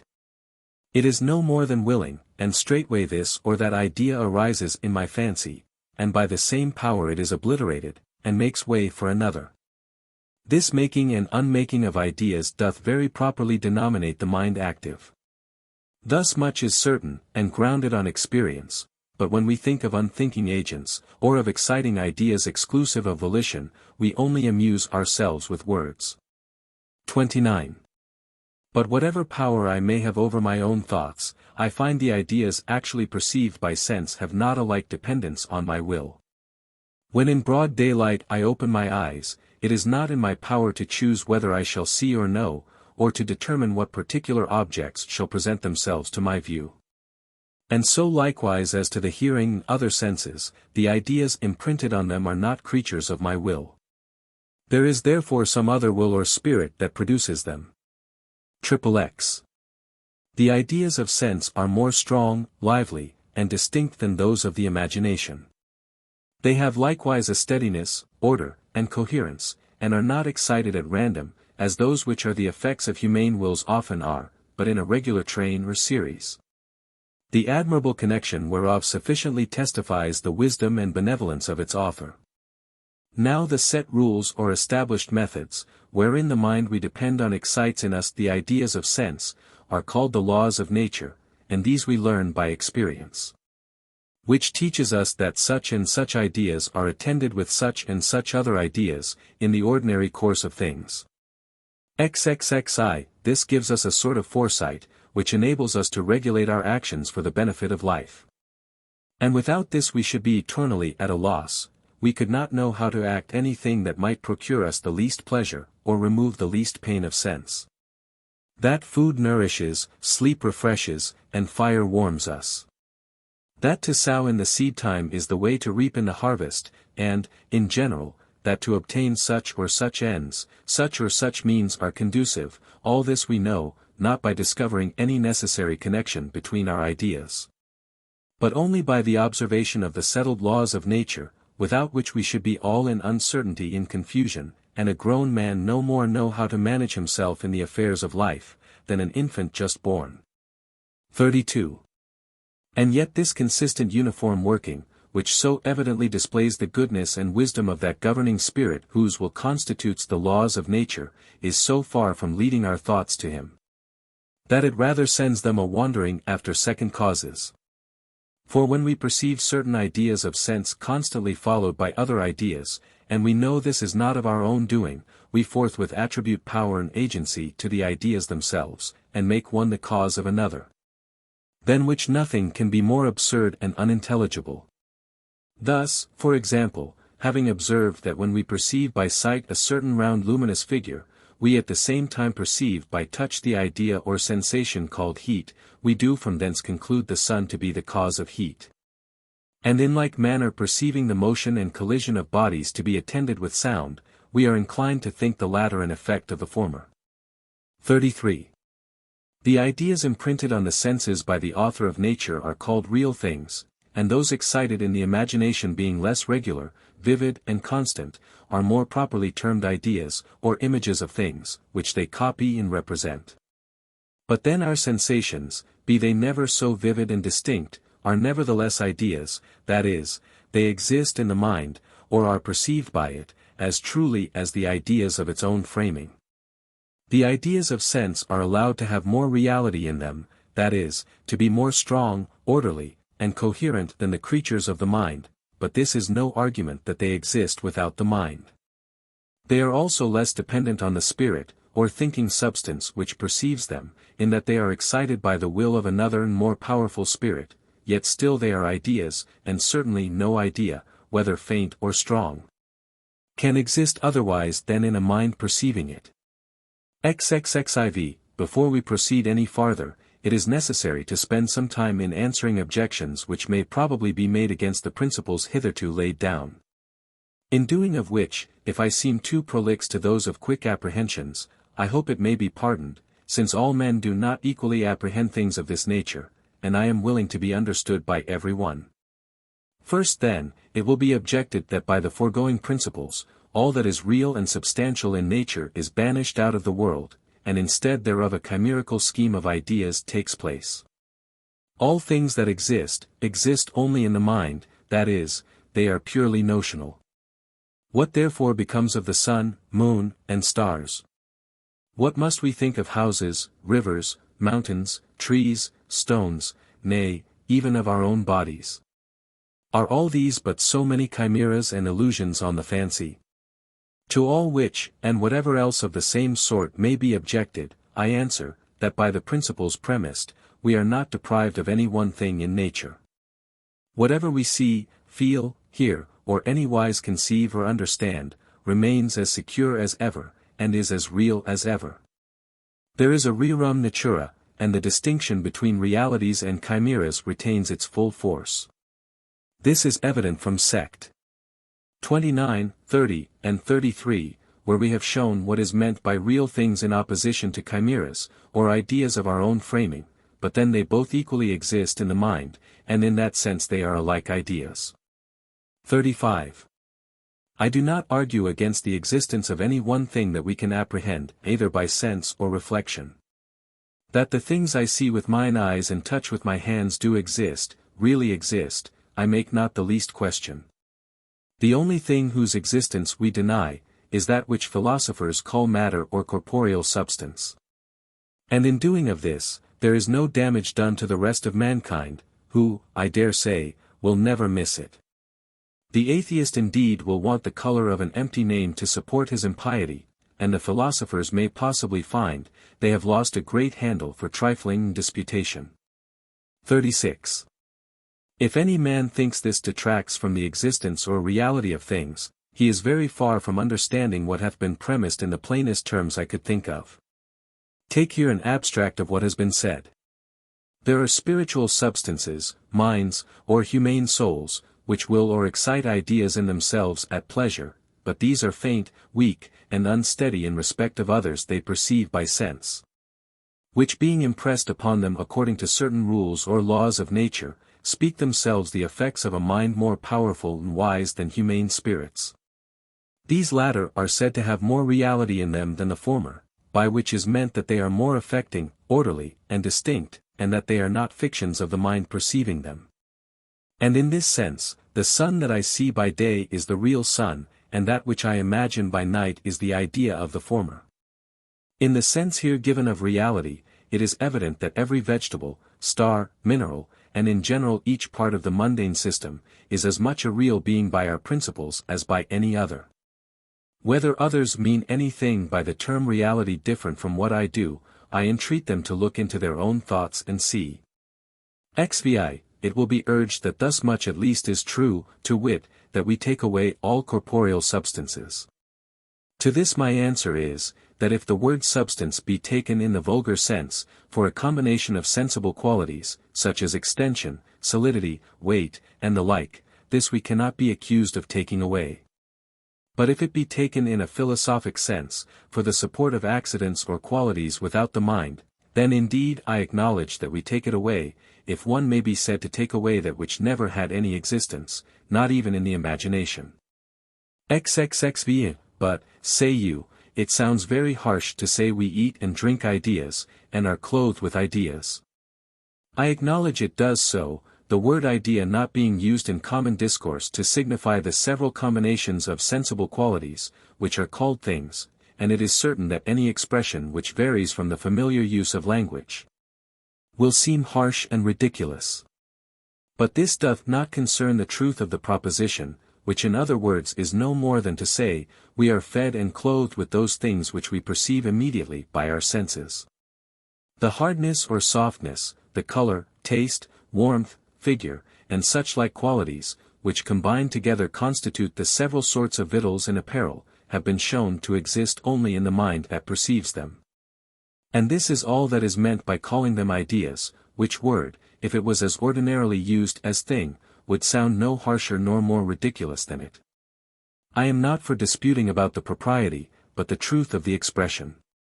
If therefore you agree with me that we eat and drink, and are clad with the immediate objects of sense which cannot exist unperceived or without the mind, I shall readily grant it is more proper or conformable to custom that they should be called things rather than ideas. 39. If it be demanded why I make use of the word idea, and do not rather in compliance with custom call them things, I answer, I do it for two reasons. First, because the term thing, in contradistinction to idea, is generally supposed to denote somewhat existing without the mind. Secondly, because thing hath a more comprehensive signification than idea, including spirits or thinking things as well as ideas. Since therefore the objects of sense exist only in the mind, and are withal thoughtless and inactive, I chose to mark them by the word idea, which implies those properties. XL. But say what we can, some one perhaps may be apt to reply, he will still believe his senses, and never suffer any arguments, how plausible soever, to prevail over the certainty of them. Be it so, assert the evidence of sense as high as you please, we are willing to do the same. That what I see, hear and feel doth exist, that is to say, is perceived by me, I no more doubt than I do of my own being. But I do not see how the testimony of sense can be all-edged, as a proof for the existence of anything, which is not perceived by sense. We are not for having any man turn skeptic, and disbelieve his senses. On the contrary, we give them all the stress and assurance imaginable, nor are there any principles more opposite to skepticism, than those we have laid down, as shall be hereafter clearly shown. XLI. Secondly, it will be objected that there is a great difference betwixt real fire, for instance, and the idea of fire, betwixt dreaming or imagining one's self burnt, and actually being so. This and the like may be urged in opposition to our tenets. To all which the answer is evident from what hath been already said, and I shall only add in this place, that if real fire be very different from the idea of fire, so also is the real pain that it occasions. Very different from the idea of the same pain, and yet no body will pretend that real pain either is, or can possibly be, in an unperceiving thing or without the mind, any more than its idea. 42. Thirdly, it will be objected that we see things actually without or at distance from us, and which consequently do not exist in the mind, it being absurd that those things which are seen at the distance of several miles should be as near to us as our own thoughts. In answer to this, I desire it may be considered, that in a dream we do oft perceive things as existing at a great distance off, and yet, for all that, those things are acknowledged to have their existence only in the mind. 43. But for the fuller clearing of this point, it may be worth while to consider, how it is that we perceive distance and things placed at a distance by sight. For that we should in truth see external space, and bodies actually existing in it, some nearer, others farther off, seems to carry with it some opposition to what hath been said, of their existing nowhere without the mind. The consideration of this difficulty it was, that gave birth to my essay towards a new theory of vision, which was published not long since. Wherein it is shown that distance or outness is neither immediately of itself perceived by sight, nor yet apprehended or judged of by lines and angles, or anything that hath a necessary connection with it, but that it is only suggested to our thoughts, by certain visible ideas and sensations attending vision, which in their own nature have no manner of similitude or relation either with distance, or things placed at a distance, but by a connection taught us by experience, they come to signify and suggest them to us, after the same manner that words of any language suggest the ideas they are made to stand for. Insomuch that a man born blind, and afterwards made to see, would not, at first sight, think the things he saw, to be without his mind, or at any distance from him. See Sect. 41, of the forementioned treatise. 44. The ideas of sight and touch make two species, entirely distinct and heterogeneous. The former are marks and prognostics of the latter. That the proper objects of sight neither exist without the mind, nor are the images of external things, was shown even in that treatise. Though throughout the same, the contrary be supposed true of tangible objects, not that to suppose that vulgar error was necessary for establishing the notion therein laid down, but because it was beside my purpose to examine and refute it in a discourse concerning vision. So that in strict truth the ideas of sight, when we apprehend by them distance and things placed at a distance, do not suggest or mark out to us things actually existing at a distance, but only admonish us what ideas of touch will be imprinted in our minds at such and such distances of time, and in consequence of such or such actions. It is, I say, evident from what has been said in the foregoing parts of this treatise, and in Sect. 147, and elsewhere of the essay concerning vision, that visible ideas are the language whereby the governing spirit, on whom we depend, informs us what tangible ideas he is about to imprint upon us, in case we excite this or that motion in our own bodies. But for a fuller information in this point, I refer to the essay itself. XLV. Fourthly, it will be objected that from the foregoing principles it follows, things are every moment annihilated and created anew. The objects of sense exist only when they are perceived, the trees therefore are in the garden, or the chairs in the parlor, no longer than while there is some body by to perceive them. Upon shutting my eyes all the furniture in the room is reduced to nothing, and barely upon opening them it is again created. In answer to all which, I refer the reader to what has been said in Sect. 3, 4, and desire he will consider whether he means anything by the actual existence of an idea, distinct from its being perceived. For my part, after the nicest inquiry I could make, I am not able to discover that anything else is meant by those words.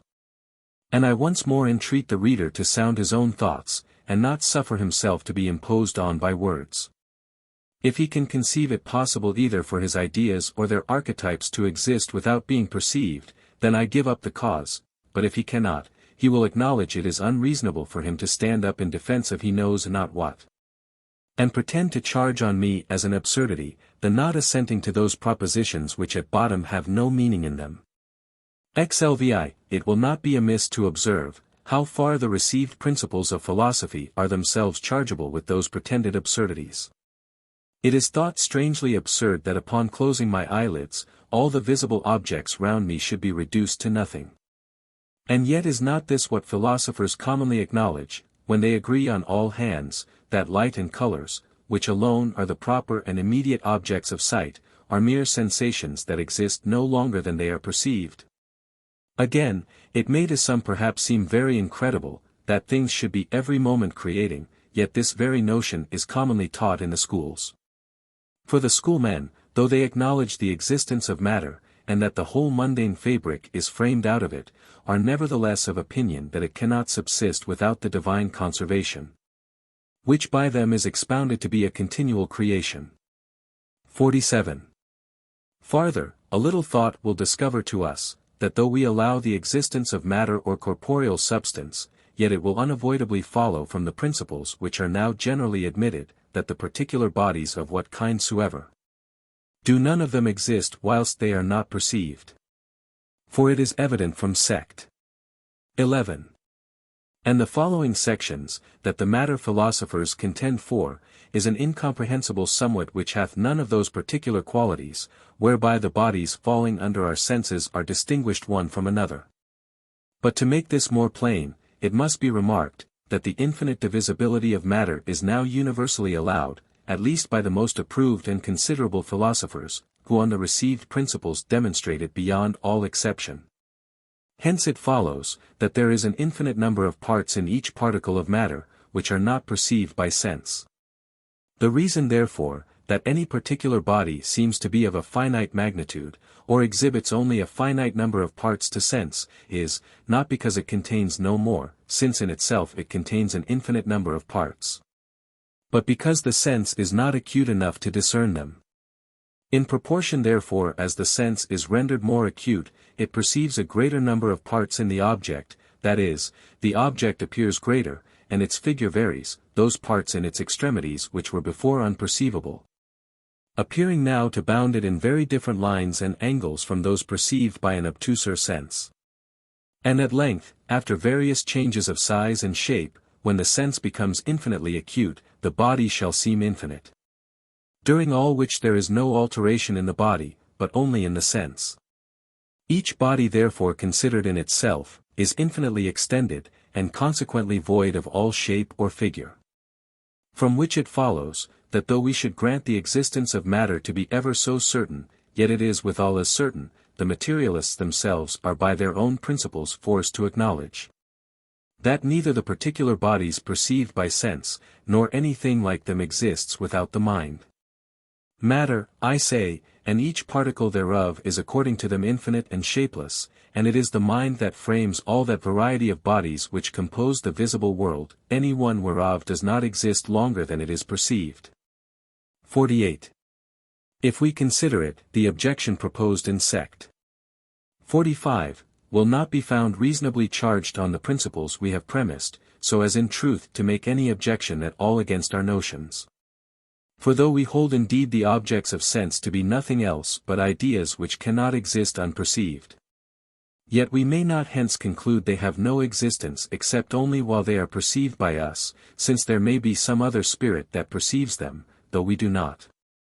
Wherever bodies are said to have no existence without the mind, I would not be understood to mean this or that particular mind, but all minds whatsoever. It does not therefore follow from the foregoing principles, that bodies are annihilated and created every moment, or exist not at all during the intervals between our perception of them. 49. Fifthly, it may perhaps be objected, that if extension and figure exist only in the mind, it follows that the mind is extended and figured. Since extension is a mode or attribute, which, to speak with the schools, is predicated of the subject in which it exists. I answer, those qualities are in the mind only as they are perceived by it, that is, not by way of mode or attribute, but only by way of idea. And it no more follows, that the soul or mind is extended because extension exists in it alone, than it does that it is red or blue, because those colors are on all hands acknowledged to exist in it, and nowhere else. As to what philosophers say of subject and mode, that seems very groundless and unintelligible. For instance, in this proposition, a die is hard, extended, and square, they will have it that the word die denotes a subject or substance, distinct from the hardness, extension and figure, which are predicated of it, and in which they exist. This I cannot comprehend. To me a die seems to be nothing distinct from those things which are termed its modes or accidents. And to say a die is hard, extended and square, is not to attribute those qualities to a subject distinct from and supporting them, but only an explication of the meaning of the word die. L. Sixthly, you will say there have been a great many things explained by matter and motion, take away these, and you destroy the whole corpuscular philosophy, and undermine those mechanical principles which have been applied with so much success to account for the phenomena. In short, whatever advances have been made, either by ancient or modern philosophers, in the study of nature, do all proceed on the supposition, that corporeal substance or matter doth really exist.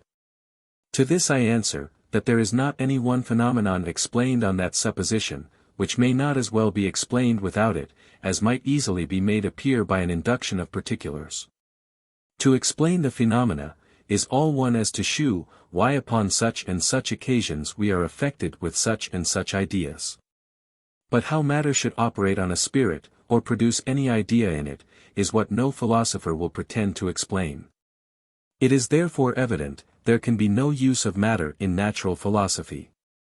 Besides, they who attempt to account for things, do it not by corporeal substance, but by figure, motion, and other qualities, which are in truth no more than mere ideas, and therefore cannot be the cause of anything, as hath been already shown. See Sect. 25. Li. Seventhly, it will upon this be demanded whether it does not seem absurd to take away natural causes, and ascribe everything to the immediate operation of spirits. We must no longer say upon these principles that fire heats, or water cools, but that a spirit heats, and so forth. Would not a man be deservedly laughed at, who should talk after this manner? I answer, he would so. In such things we ought to think with the learned, and speak with the vulgar. They who to demonstration are convinced of the truth of the Copernican system, do nevertheless say the sun rises, the sun sets, or comes to the meridian, and if they affected a contrary style in common talk, it would without doubt appear very ridiculous. A little reflection on what is here said will make it manifest, that the common use of language would receive no manner of alteration or disturbance from the admission of our tenets. Lee. In the ordinary affairs of life, any phrases may be retained, so long as they excite in us proper sentiments, or dispositions to act in such a manner as is necessary for our well-being, how false soever they may be, if taken in a strict and speculative sense. Nay, this is unavoidable, since propriety being regulated by custom, language is suited to the received opinions, which are not always the truest. Hence it is impossible, even in the most rigid philosophic reasonings, so far to alter the bent and genius of the tongue we speak, as never to give a handle for cavillers to pretend difficulties and inconsistencies.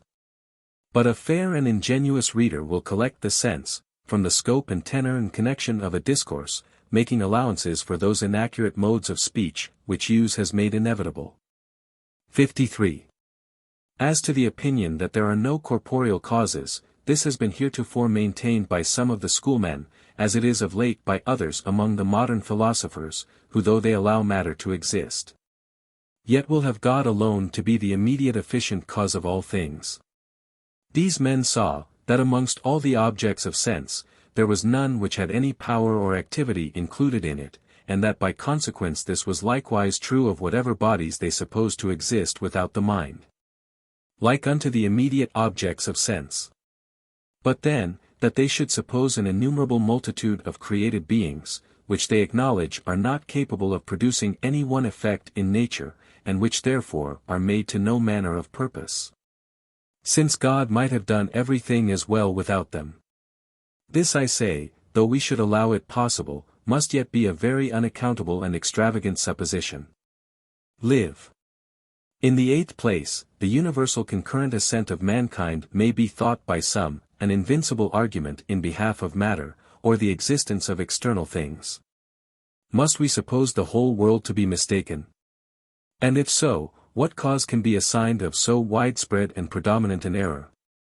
I answer, first, that upon a narrow inquiry, it will not perhaps be found, so many as is imagined do really believe the existence of matter or things without the mind. Strictly speaking, to believe that which involves a contradiction, or has no meaning in it, is impossible, and whether the foregoing expressions are not of that sort, I refer it to the impartial examination of the reader. In one sense indeed, men may be said to believe that matter exists, that is, they act as if the immediate cause of their sensations, which affects them every moment and is so nearly present to them, were some senseless unthinking being. But that they should clearly apprehend any meaning marked by those words, and form thereof a settled speculative opinion, is what I am not able to conceive. This is not the only instance wherein men impose upon themselves, by imagining they believe those propositions they have often heard, though at bottom they have no meaning in them. Lv. But secondly, though we should grant a notion to be ever so universally and steadfastly adhered to, yet this is but a weak argument of its truth. To whoever considers what a vast number of prejudices and false opinions are everywhere embraced with the utmost tenaciousness, by the unreflecting, which are the far greater, part of mankind. There was a time when the antipodes and motion of the earth were looked upon as monstrous absurdities, even by men of learning, and if it be considered what a small proportion they bear to the rest of mankind, we shall find that at this day those notions have gained but a very inconsiderable footing in the world. But it is demanded, that we assign a cause of this prejudice, and account for its obtaining in the world. To this I answer, that men knowing they perceived several ideas, whereof they themselves were not the authors, as not being excited from within, nor depending on the operation of their wills, this made them maintain those ideas or objects of perception had an existence independent of, and without the mind, without ever dreaming that a contradiction was involved in those words. But philosophers having plainly seen, that the immediate objects of perception do not exist without the mind, they in some degree corrected the mistake of the vulgar, but at the same time run into another which seems no less absurd, to wit, that there are certain objects really existing without the mind, or having a subsistence distinct from being perceived, of which our ideas are only images or resemblances, imprinted by those objects on the mind. And this notion of the philosophers owes its origin to the same cause with the former, namely, their being conscious that they were not the authors of their own sensations, which they evidently knew were imprinted from without, and which therefore must have some cause, distinct from the minds on which they are imprinted. 57. But why they should suppose the ideas of sense to be excited in us by things in their likeness, and not rather have recourse to spirit which alone can act, may be accounted for, first, because they were not aware of the repugnancy there is, as well in supposing things like unto our ideas existing without, as in attributing to them power or activity. Secondly, because the supreme spirit which excites those ideas in our minds, is not marked out and limited to our view by any particular finite collection of sensible ideas, as humane agents are by their size, complexion, limbs, and motions. And thirdly, because his operations are regular and uniform. Whenever the course of nature is interrupted by a miracle, men are ready to own the presence of a superior agent. But when we see things go on in the ordinary course, they do not excite in us any reflection.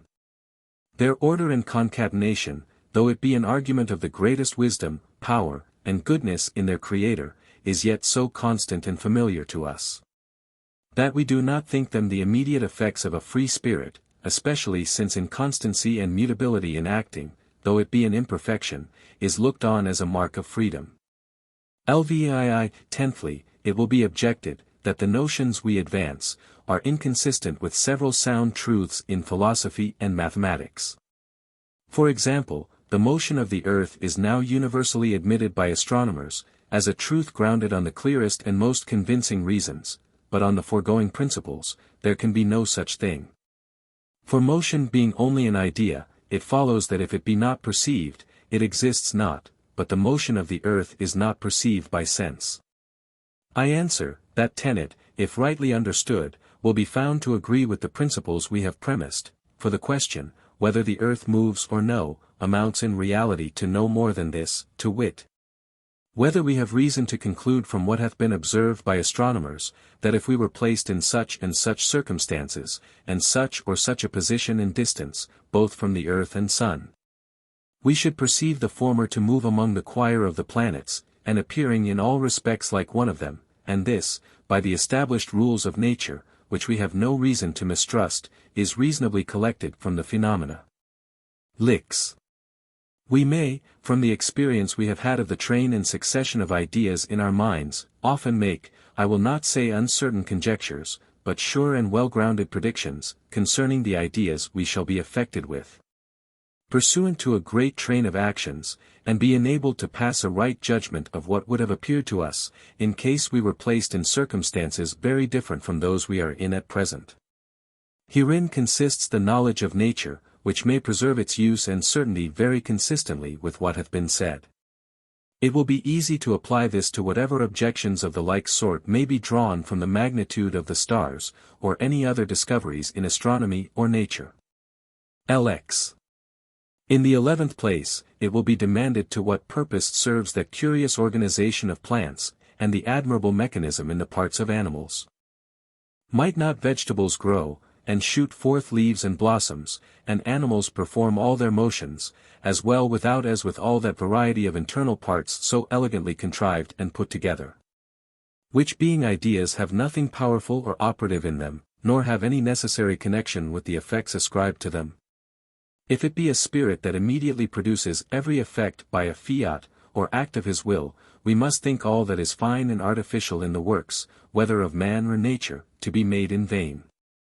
By this doctrine, though an artist hath made the spring and wheels, and every movement of a watch, and adjusted them in such a manner as he knew would produce the motions he designed, yet he must think all this done to no purpose, and that it is an intelligence which directs the index, and points to the hour of the day. If so, why may not the intelligence do it, without his being at the pains of making the movements, and putting them together? Why does not an empty case serve as well as another? And how comes it to pass, that whenever there is any fault in the going of a watch, there is some corresponding disorder to be found in the movements, which being mended by a skilful hand, all is right again? The like may be said of all the clockwork of nature, great part whereof is so wonderfully fine and subtle, as scarce to be discerned by the best microscope. In short, it will be asked, how upon our principles any tolerable account can be given, or any final cause assigned of an innumerable multitude of bodies and machines framed with the most exquisite art, which in the common philosophy have very apposite uses assigned them, and serve to explain abundance of phenomena. LXI.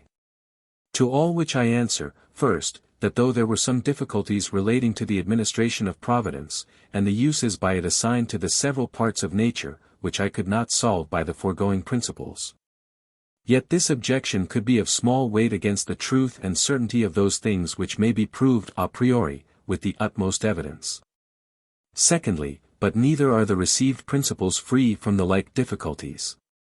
For it may still be demanded, to what end God should take those roundabout methods of effecting things by instruments and machines, which no one can deny might have been effected by the mere command of his will, without all that apparatus. Nay, if we narrowly consider it, we shall find the objection may be retorted with greater force on those who hold the existence of those machines without the mind.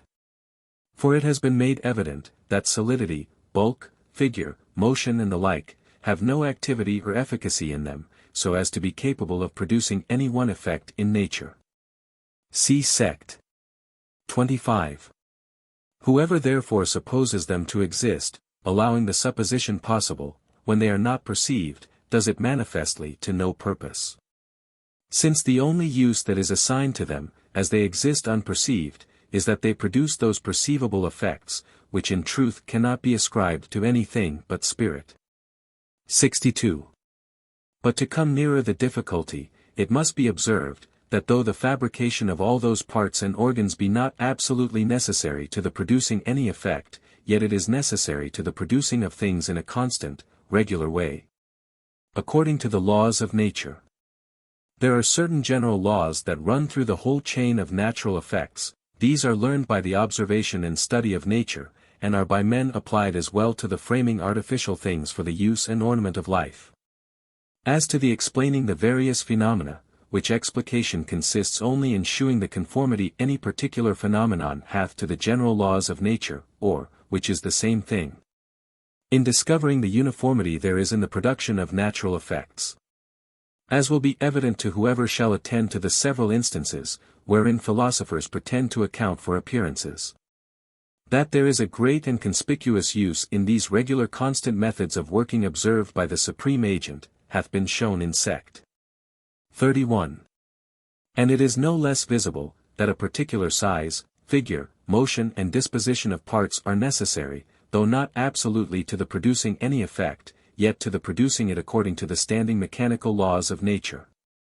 Thus, for instance, it cannot be denied that God, or the intelligence which sustains and rules the ordinary course of things might, if he were minded to produce a miracle, 'cause all the motions on the dial plate of a watch.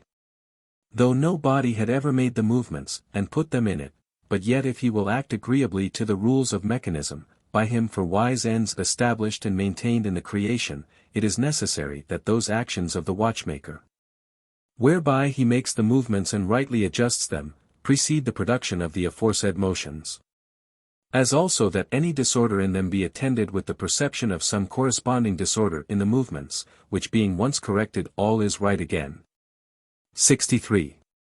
It may indeed on some occasions be necessary, that the author of nature display his overruling power in producing some appearance out of the ordinary series of things. Such exceptions from the general rules of nature are proper to surprise and awe men into an acknowledgment of the divine being, but then they are to be used but seldom, otherwise there is a plain reason why they should fail of that effect. Besides, God seems to choose the convincing our reason of his attributes by the works of nature, which discover so much harmony and contrivance in their make, and are such plain indications of wisdom and beneficence in their author, rather than to astonish us into a belief of his being by anomalous and surprising events. Lxiv. To set this matter in a yet clearer light, I shall observe that what has been objected in sect 60 amounts in reality to no more than this: ideas are not anyhow and at random produced, there being a certain order and connection between them, like to that of cause and effect. There are also several combinations of them, made in a very regular and artificial manner, which seem like so many instruments in the hand of nature, that being hid as it were behind the scenes, have a secret operation in producing those appearances which are seen on the theatre of the world, being themselves discernible only to the curious eye of the philosopher. But since one idea cannot be the cause of another, to what purpose is that connection? And since those instruments, being barely inefficacious perceptions in the mind, are not subservient to the production of natural effects, it is demanded why they are made, or, in other words, what reason can be assigned why God should make us, upon a close inspection into his works, behold so great variety of ideas, so artfully laid together, and so much according to rule. It not being credible, that he would be at the expense, if one may so speak, of all that art and regularity to no purpose. Lxv. To all which my answer is, first, that the connection of ideas does not imply the relation of cause and effect, but only of a mark or sign with the thing signified. The fire which I see is not the cause of the pain I suffer upon my approaching it, but the mark that forewarns me of it. In like manner, the noise that I hear is not the effect of this or that motion or collision of the ambient bodies, but the sign thereof. Secondly, the reason why ideas are formed into machines, that is, artificial and regular combinations, is the same with that for combining letters into words. That a few original ideas may be made to signify a great number of effects and actions, it is necessary they be variously combined together, and to the end their use be permanent and universal, these combinations must be made by rule, and with wise contrivance. By this means abundance of information is conveyed unto us, concerning what we are to expect from such and such actions, and what methods are proper to be taken for the exciting such and such ideas, which in effect is all that I conceive to be distinctly meant, when it is said that by discerning the figure, texture, and mechanism of the inward parts of bodies, whether natural or artificial, we may attain to know the several uses and properties depending thereon, or the nature of the thing. 66. Hence it is evident, that those things which under the notion of a cause cooperating or concurring to the production of effects, are altogether inexplicable, and run us into great absurdities, may be very naturally explained, and have a proper and obvious use assigned them, when they are considered only as marks or signs for our information. And it is the searching after, and endeavoring to understand those signs instituted by the author of nature, that ought to be the employment of the natural philosopher, and not the pretending to explain things by corporeal causes. Which doctrine seems to have too much estranged the minds of men from that active principle, that supreme and wise spirit, in whom we live, move, and have our being. 67. In the 12th place, it may perhaps be objected, that though it be clear from what has been said, that there can be no such thing as an inert, senseless, extended, solid, figured, movable substance, existing without the mind.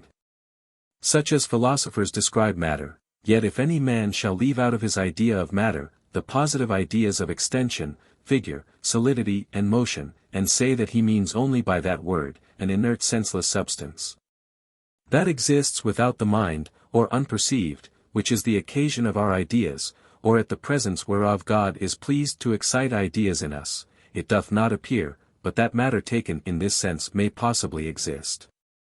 In answer to which I say, first, that it seems no less absurd to suppose a substance without accidents, than it is to suppose accidents without a substance. But secondly, though we should grant this unknown substance may possibly exist, yet where can it be supposed to be? That it exists not in the mind is agreed, and that it exists not in place is no less certain. Since all extension exists only in the mind, as hath been already proved. It remains therefore that it exists nowhere at all. Lxvi let us examine a little the description that is here given us of matter. It neither acts, nor perceives, nor is perceived, for this is all that is meant by saying it is an inert, senseless, unknown substance. Which is a definition entirely made up of negatives, excepting only the relative notion of it standing under or supporting, but then it must be observed, that it supports nothing at all. And how nearly this comes to the description of a non-entity, I desire may be considered.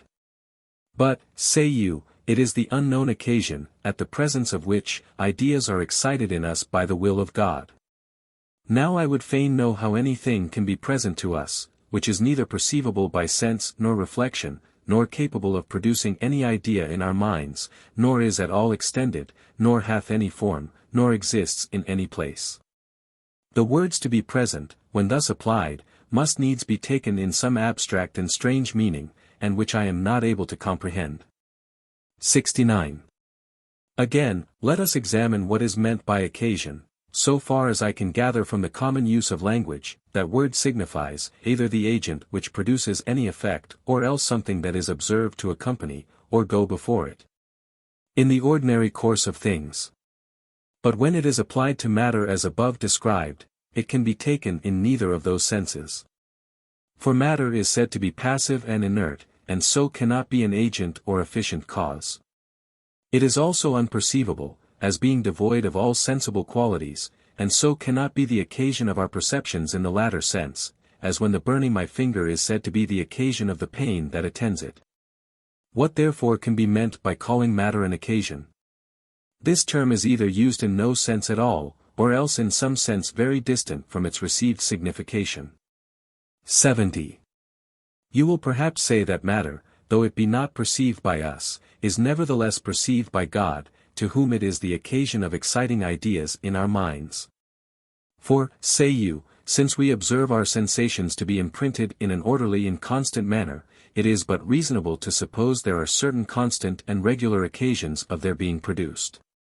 That is to say, that there are certain permanent and distinct parcels of matter, corresponding to our ideas, which, though they do not excite them in our minds, or any ways immediately affect us, as being altogether passive and unperceivable to us, they are nevertheless to God, by whom they are perceived, as it were so many occasions to remind him when and what ideas to imprint on our minds, that so things may go on in a constant uniform manner.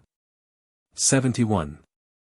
In answer to this I observe, that as the notion of matter is here stated, the question is no longer concerning the existence of a thing distinct from spirit and idea, from perceiving and being perceived, but whether there are not certain ideas of I know not what sort, in the mind of God, which are so many marks or notes that direct him how to produce sensations in our minds, in a constant and regular method, much after the same manner as a musician is directed by the notes of music to produce that harmonious train in composition of sound, which is called a tune. Though they who hear the music do not perceive the notes, and may be entirely ignorant of them. But this notion of matter seems too extravagant to deserve a confutation. Besides, it is in effect no objection against what we have advanced, to wit, that there is no senseless, unperceived substance.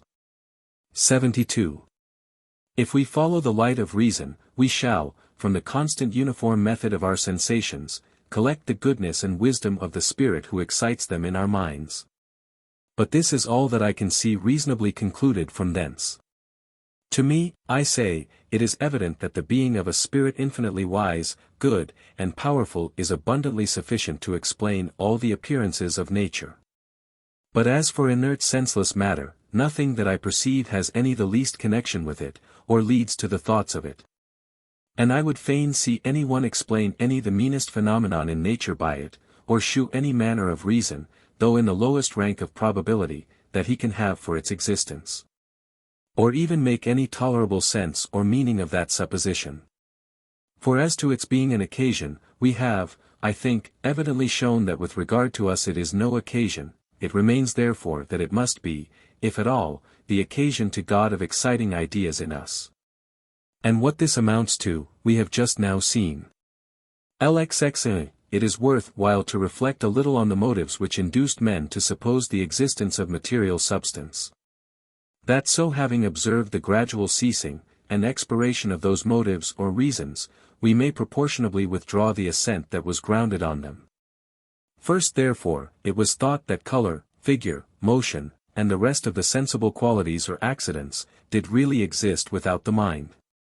And for this reason, it seemed needful to suppose some unthinking substratum or substance wherein they did exist, since they could not be conceived to exist by themselves. Afterwards, in process of time, men being convinced that colors, sounds, and the rest of the sensible secondary qualities had no existence without the mind, they stripped this substratum or material substance of those qualities, leaving only the primary ones, figure, motion, and such like, which they still conceived to exist without the mind, and consequently to stand in need of a material support. But it having been shown, that none, even of these, can possibly exist otherwise than in a spirit or mind which perceives them, it follows that we have no longer any reason to suppose the being of matter.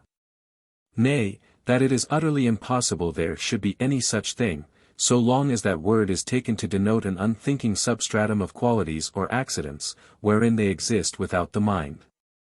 74. But though it be allowed by the materialists themselves, that matter was thought of only for the sake of supporting accidents, and the reason entirely ceasing, one might expect the mind should naturally, and without any reluctance at all, quit the belief of what was solely grounded thereon. Yet the prejudice is riveted so deeply in our thoughts, that we can scarce tell how to part with it, and are therefore inclined, since the thing itself is indefensible, at least to retain the name, which we apply to I know not what abstracted and indefinite notions of being, or occasion, though without any shew of reason, at least so far as I can see. For what is there on our part, or what do we perceive amongst all the ideas, sensations, notions, which are imprinted on our minds, either by sense or reflection, from whence may be inferred the existence of an inert, thoughtless, unperceived occasion? And on the other hand, on the part of an all-sufficient spirit, what can there be that should make us believe, or even suspect, he is directed by an inert occasion to excite ideas in our minds? 75. It is a very extraordinary instance of the force of prejudice, and much to be lamented, that the mind of man retains so great a fondness against all the evidence of reason, for a stupid thoughtless somewhat, by the interposition whereof it would, as it were, screen itself from the providence of God, and remove him farther off from the affairs of the world. But though we do the utmost we can, to secure the belief of matter, though when reason forsakes us, we endeavor to support our opinion on the bare possibility of the thing, and though we indulge ourselves in the full scope of an imagination not regulated by reason, to make out that poor possibility, yet the upshot of all is, that there are certain unknown ideas in the mind of God. For this, if anything, is all that I conceive to be meant by occasion with regard to God. And this, at the bottom, is no longer contending for the thing, but for the name. 76. Whether therefore there are such ideas in the mind of God, and whether they may be called by the name matter, I shall not dispute. But if you stick to the notion of an unthinking substance, or support of extension, motion, and other sensible qualities, then to me it is most evidently impossible there should be any such thing. Since it is a plain repugnancy, that those qualities should exist in or be supported by an unperceiving substance. 77. But say you, though it be granted that there is no thoughtless support of extension, and the other qualities or accidents which we perceive. Yet there may, perhaps, be some inert unperceiving substance, or substratum of some other qualities, as incomprehensible to us as colors are to a man born blind, because we have not a sense adapted to them. But if we had a new sense, we should possibly no more doubt of their existence, than a blind man made to see does of the existence of light and colors. I answer, first, if what you mean by the word matter be only the unknown support of unknown qualities, it is no matter whether there is such a thing or no. Since it no way concerns us, and I do not see the advantage there is in disputing about what we know not what, and we know not why. 78. But secondly, if we had a new sense, it could only furnish us with new ideas or sensations, and then we should have the same reason against their existing in an unperceiving substance, that has been already offered with relation to figure, motion, color, and the like.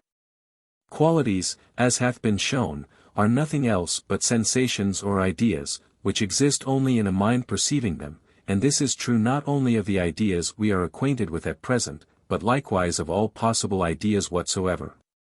79. But you will insist, what if I have no reason to believe the existence of matter, what if I cannot assign any use to it, or explain anything by it, or even conceive what is meant by that word?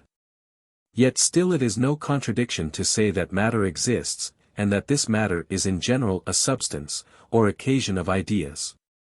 Though, indeed, to go about to unfold the meaning, or adhere to any particular explication of those words, may be attended with great difficulties. I answer, when words are used without a meaning, you may put them together as you please, without danger of running into a contradiction. You may say, for example, that twice 2 is equal to 7, so long as you declare you do not take the words of that proposition in their usual acceptation, but for marks of you know not what. And by the same reason you may say, there is an inert thoughtless substance without accidents, which is the occasion of our ideas. And we shall understand just as much by one proposition, as the other. 80. In the last place, you will say, what if we give up the cause of material substance, and assert, that matter is an unknown somewhat, neither substance nor accident, spirit nor idea, inert, thoughtless, indivisible, immovable, unextended, existing in no place? For, say you, whatever may be urged against substance or occasion, or any other positive or relative notion of matter, hath no place at all, so long as this negative definition of matter is adhered to. I answer, you may, if so it shall seem good, use the word matter in the same sense, that other men use nothing, and so make those terms convertible in your style. For after all, this is what appears to me to be the result of that definition, the parts whereof when I consider with attention, either collectively, or separate from each other, I do not find that there is any kind of effect or impression made on my mind, different from what is excited by the term nothing. LXXXI, you will reply perhaps, that in the foresaid definition is included, what doth sufficiently distinguish it from nothing, the positive, abstract idea of quiddity, entity, or existence. I own indeed, that those who pretend to the faculty of framing abstract general ideas, do talk as if they had such an idea, which is, say they, the most abstract and general notion of all, that is to me the most incomprehensible of all others. That there are a great variety of spirits of different orders and capacities, whose faculties, both in number and extent, are far exceeding those the author of my being has bestowed on me, I see no reason to deny. And for me to pretend to determine by my own few, stinted, narrow inlets of perception, what ideas the inexhaustible power of the Supreme Spirit may imprint upon them, were certainly the utmost folly and presumption. Since there may be, for aught that I know, innumerable sorts of ideas or sensations, as different from one another, and from all that I have perceived, as colors are from sounds. But how ready soever I may be, to acknowledge the scantiness of my comprehension, with regard to the endless variety of spirits and ideas, that might possibly exist, yet for any one to pretend to a notion of entity or existence, abstracted from spirit and idea, from perceived and being perceived, is, I suspect, a downright repugnancy in trifling with words. It remains that we consider the objections, which may possibly be made on the part of religion. 82. Some there are who think, that though the arguments for the real existence of bodies, which are drawn from reason, be allowed not to amount to demonstration, yet the Holy Scriptures are so clear in the point, as will sufficiently convince every good Christian, that bodies do really exist, and are something more than mere ideas. There being in Holy Writ innumerable facts related, which evidently suppose the reality of timber, and stone, mountains, and rivers, and cities, and humane bodies. To which I answer, that no sort of writings whatever, sacred or profane, which use those and the like words in the vulgar acceptation, or so as to have a meaning in them, are in danger of having their truth called in question by our doctrine. That all those things do really exist, that there are bodies, even corporeal substances, when taken in the vulgar sense, has been shown to be agreeable to our principles, and the difference betwixt things and ideas, realities and chimeras, has been distinctly explained. Note, sect. Zix, XXX, 33, XXXV, Endk. And I do not think, that either what philosophers call matter, or the existence of objects without the mind, is anywhere mentioned in Scripture. 83.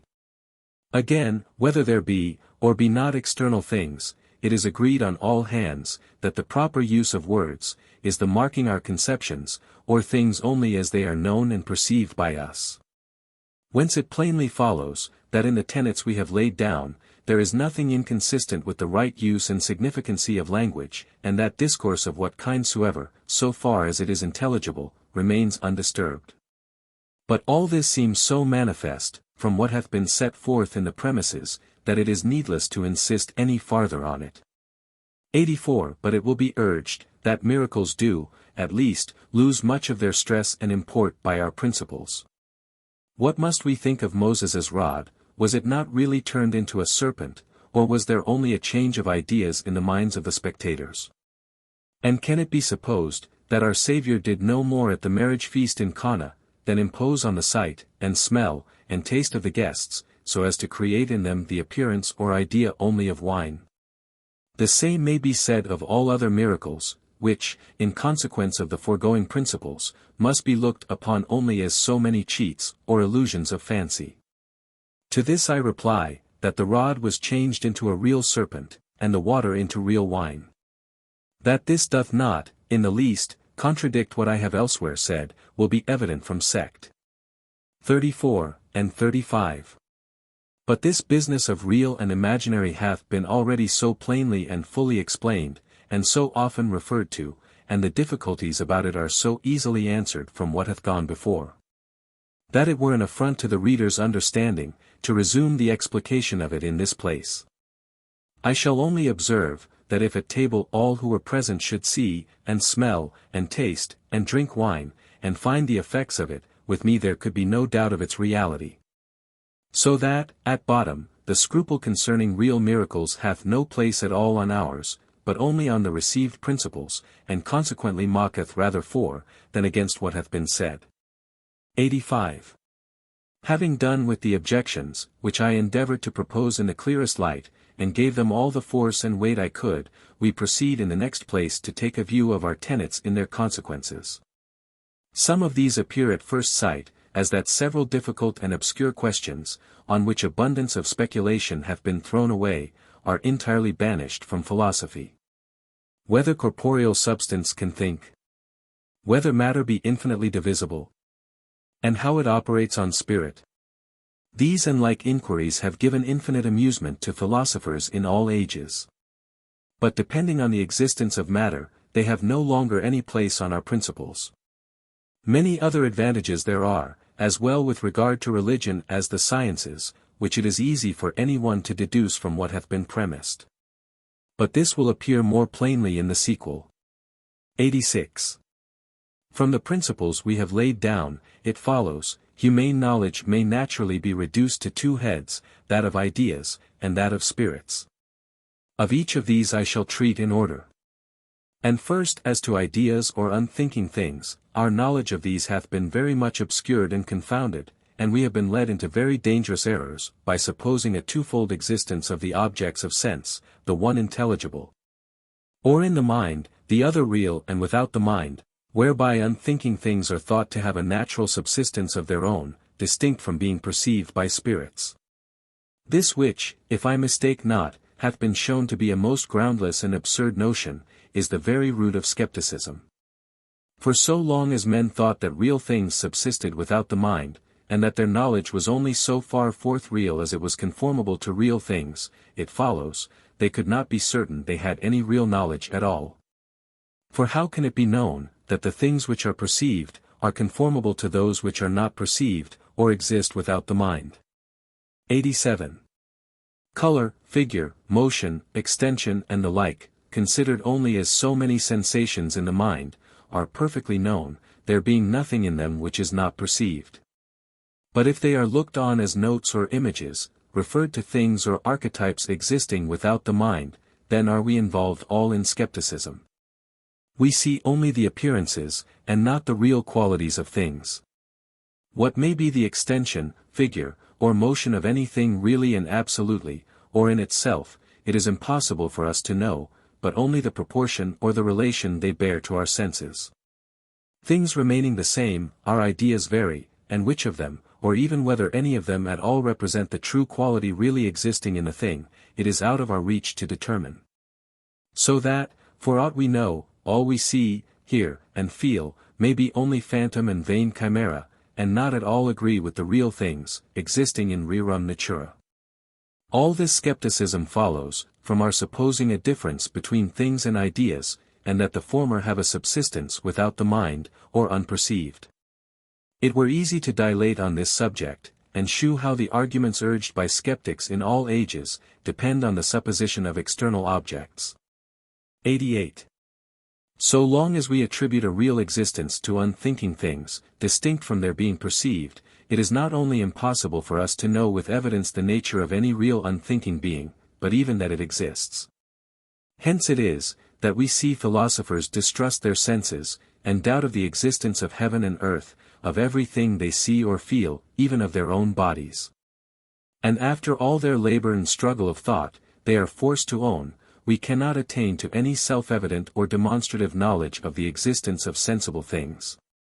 But all this doubtfulness, which so bewilders and confounds the mind, and makes philosophy ridiculous in the eyes of the world, vanishes, if we annex a meaning to our words, and do not amuse ourselves with the terms absolute, external, exist, and such like, signifying we know not what.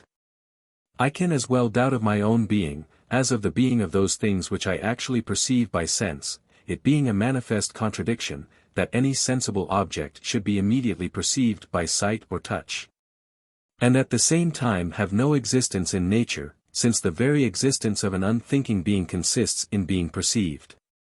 89. Nothing seems of more importance, towards erecting a firm system of sound and real knowledge, which may be proof against the assaults of skepticism, than to lay the beginning in a distinct explication of what is meant by thing, reality, existence, for in vain shall we dispute concerning the real existence of things, or pretend to any knowledge thereof, so long as we have not fixed the meaning of those words. Thing or being is the most general name of all, it comprehends under it two kinds entirely distinct and heterogeneous, and which have nothing common but the name, to wit, spirits and ideas. The former are active, indivisible substances, the latter are inert, fleeting, dependent beings, which subsist not by themselves, but are supported by, or exist in minds or spiritual substances. We comprehend our own existence by inward feeling or reflection, and that of other spirits by reason. We may be said to have some knowledge or notion of our own minds, of spirits and active beings, whereof in a strict sense we have not ideas. In like manner we know and have a notion of relations between things or ideas, which relations are distinct from the ideas or things related, inasmuch as the latter may be perceived by us without our perceiving the former. To me it seems that ideas, spirits and relations are all in their respective kinds, the object of humane knowledge and subject of discourse, and that the term idea would be improperly extended to signify everything we know or have any notion of. XC. Ideas imprinted on the senses are real things, or do really exist. This we do not deny, but we deny they can subsist without the minds which perceive them, or that they are resemblances of any archetypes existing without the mind, since the very being of a sensation or idea consists in being perceived. And an idea can be like nothing but an idea. Again, the things perceived by sense may be termed external, with regard to their origin, in that they are not generated from within, by the mind itself, but imprinted by a spirit distinct from that which perceives them. Sensible objects may likewise be said to be without the mind, in another sense, namely when they exist in some other mind. Thus when I shut my eyes, the things I saw may still exist, but it must be in another mind. XCI. It were a mistake to think, that what is here said derogates in the least from the reality of things. It is acknowledged on the received principles, that extension, motion, and in a word all sensible qualities, have need of a support, as not being able to subsist by themselves. But the objects perceived by sense, are allowed to be nothing but combinations of those qualities, and consequently cannot subsist by themselves. Thus far it is agreed on all hands. So that in denying the things perceived by sense, an existence independent of a substance, or support wherein they may exist, we detract nothing from the received opinion of their reality, and are guilty of no innovation in that respect. All the difference is, that according to us the unthinking beings perceived by sense, have no existence distinct from being perceived, and cannot therefore exist in any other substance, than those unextended, indivisible substances, or spirits, which act, and think, and perceive them, whereas philosophers vulgarly hold, that the sensible qualities exist in an inert, extended, unperceiving substance, which they call matter, to which they attribute a natural subsistence. Exterior to all thinking beings, or distinct from being perceived by any mind whatsoever, even the eternal mind of the Creator. Wherein they suppose only ideas of the corporeal substances created by Him, if indeed they allow them to be at all created.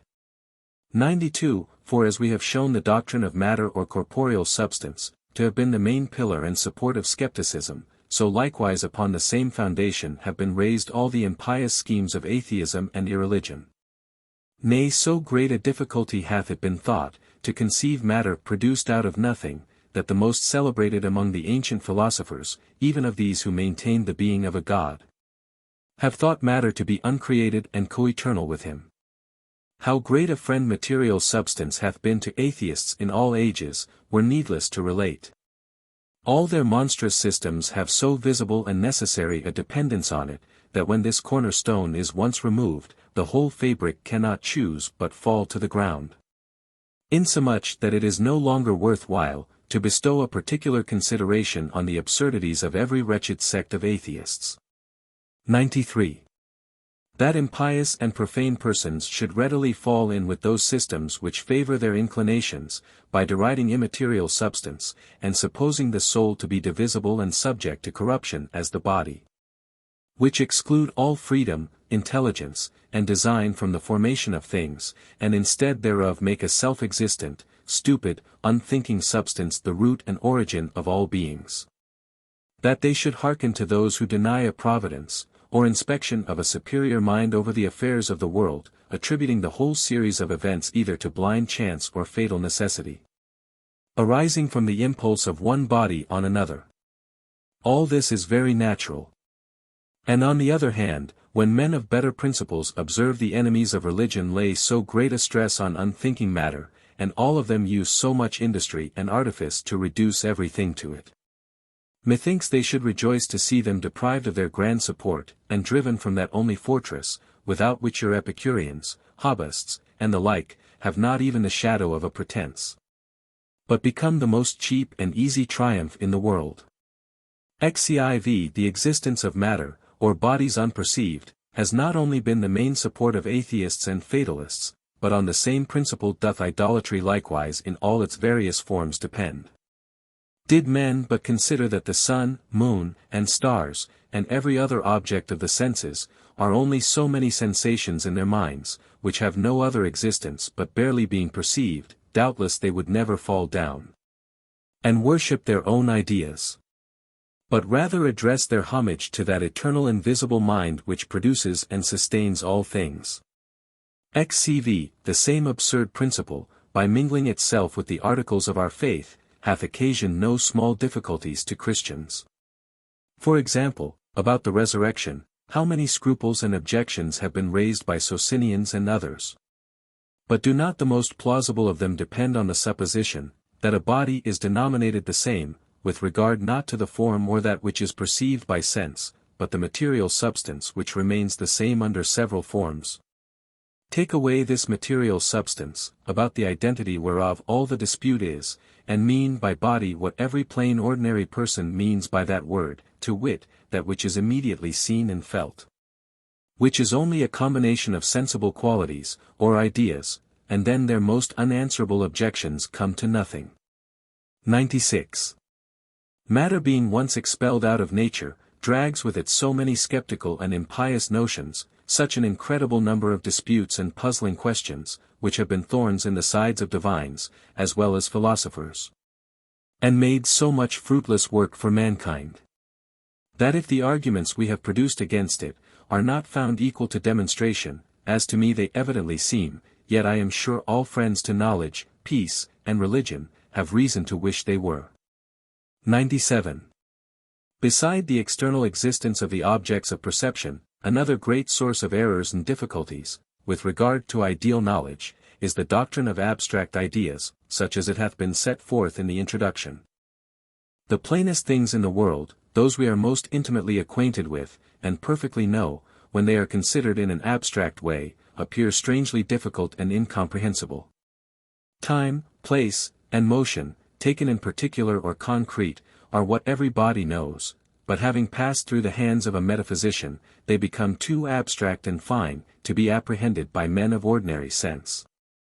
Bid your servant meet you at such a time, in such a place, and he shall never stay to deliberate on the meaning of those words, in conceiving that particular time and place, or the motion by which he is to get thither. He finds not the least difficulty.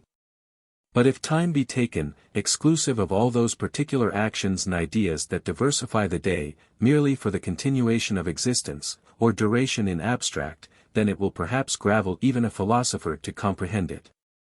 98. Whenever I attempt to frame a simple idea of time, abstracted from the succession of ideas in my mind, which flows uniformly, and is participated by all beings, I am lost and embrangled in inextricable difficulties. I have no notion of it at all, only I hear others say, it is infinitely divisible, and speak of it in such a manner as leads me to entertain odd thoughts of my existence, since that doctrine lays one under an absolute necessity of thinking. Either that he passes away innumerable ages without a thought, or else that he is annihilated every moment of his life, both which seem equally absurd. Time therefore being nothing, abstracted from the succession of ideas in our minds, it follows that the duration of any finite spirit must be estimated by the number of ideas or actions succeeding each other in that same spirit or mind. Hence it is a plain consequence that the soul always thinks, and in truth whoever shall go about to divide in his thoughts, or abstract the existence of a spirit from its cogitation, will, I believe, find it no easy task. 99. So likewise, when we attempt to abstract extension and motion from all other qualities, and consider them by themselves, we presently lose sight of them, and run into great extravagancies. All which depend on a twofold abstraction. First, it is supposed that extension, for example, may be abstracted from all other sensible qualities, and secondly, that the entity of extension may be abstracted from its being perceived. But whoever shall reflect, and take care to understand what he says, will, if I mistake not, acknowledge that all sensible qualities are alike sensations, and alike real. That where the extension is, there is the color too, to wit, in his mind, and that their archetypes can exist only in some other mind, and that the objects of sense are nothing but those sensations combined, blended. Or, if one may so speak, concreted together, none of all which can be supposed to exist unperceived. See what it is for a man to be happy, or an object good, every one may think he knows. But to frame an abstract idea of happiness, prescinded from all particular pleasure, or of goodness, from everything that is good, this is what few can pretend to. So likewise, a man may be just and virtuous, without having precise ideas of justice and virtue. The opinion that those and the like words stand for general notions abstracted from all particular persons and actions, seems to have rendered morality difficult, and the study thereof of less use to mankind. And in effect, the doctrine of abstraction has not a little contributed towards spoiling the most useful parts of knowledge. Cf. The two great provinces of speculative science, conversant about ideas received from sense and their relations, are natural philosophy and mathematics. With regard to each of these I shall make some observations. And first, I shall say somewhat of natural philosophy.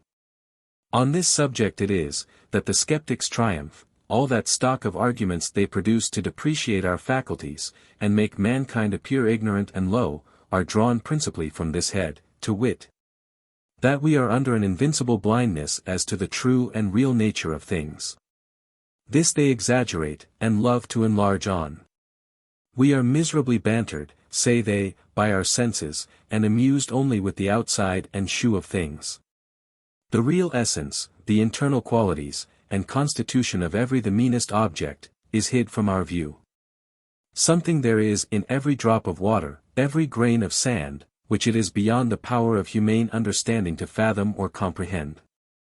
But it is evident from what has been shown, that all this complaint is groundless, and that we are influenced by false principles to that degree as to mistrust our senses, and think we know nothing of those things which we perfectly comprehend. Cii. One great inducement to our pronouncing ourselves ignorant of the nature of things, is the current opinion that every thing includes within itself the cause of its properties, or that there is in each object an inward essence, which is the source whence its discernible qualities flow, and whereon they depend. Some have pretended to account for appearances by occult qualities, but of late they are mostly resolved into mechanical causes, to wit, the figure, motion, weight, and such like qualities of insensible particles, whereas in truth there is no other agent or efficient cause than spirit, it being evident that motion, as well as all other ideas, is perfectly inert. See sect. 25. Hence, to endeavor to explain the production of colors or sounds, by figure, motion, magnitude and the like, must needs be labor in vain. And accordingly, we see the attempts of that kind are not at all satisfactory. Which may be said, in general, of those instances, wherein one idea or quality is assigned for the cause of another.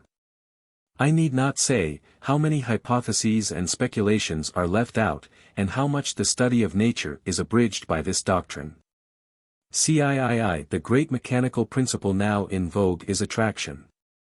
That a stone falls to the earth, or the sea swells towards the moon, may to some appear sufficiently explained thereby. But how are we enlightened by being told this is done by attraction? Is it that that word signifies the manner of the tendency, and that it is by the mutual drawing of bodies, instead of their being impelled or protruded towards each other?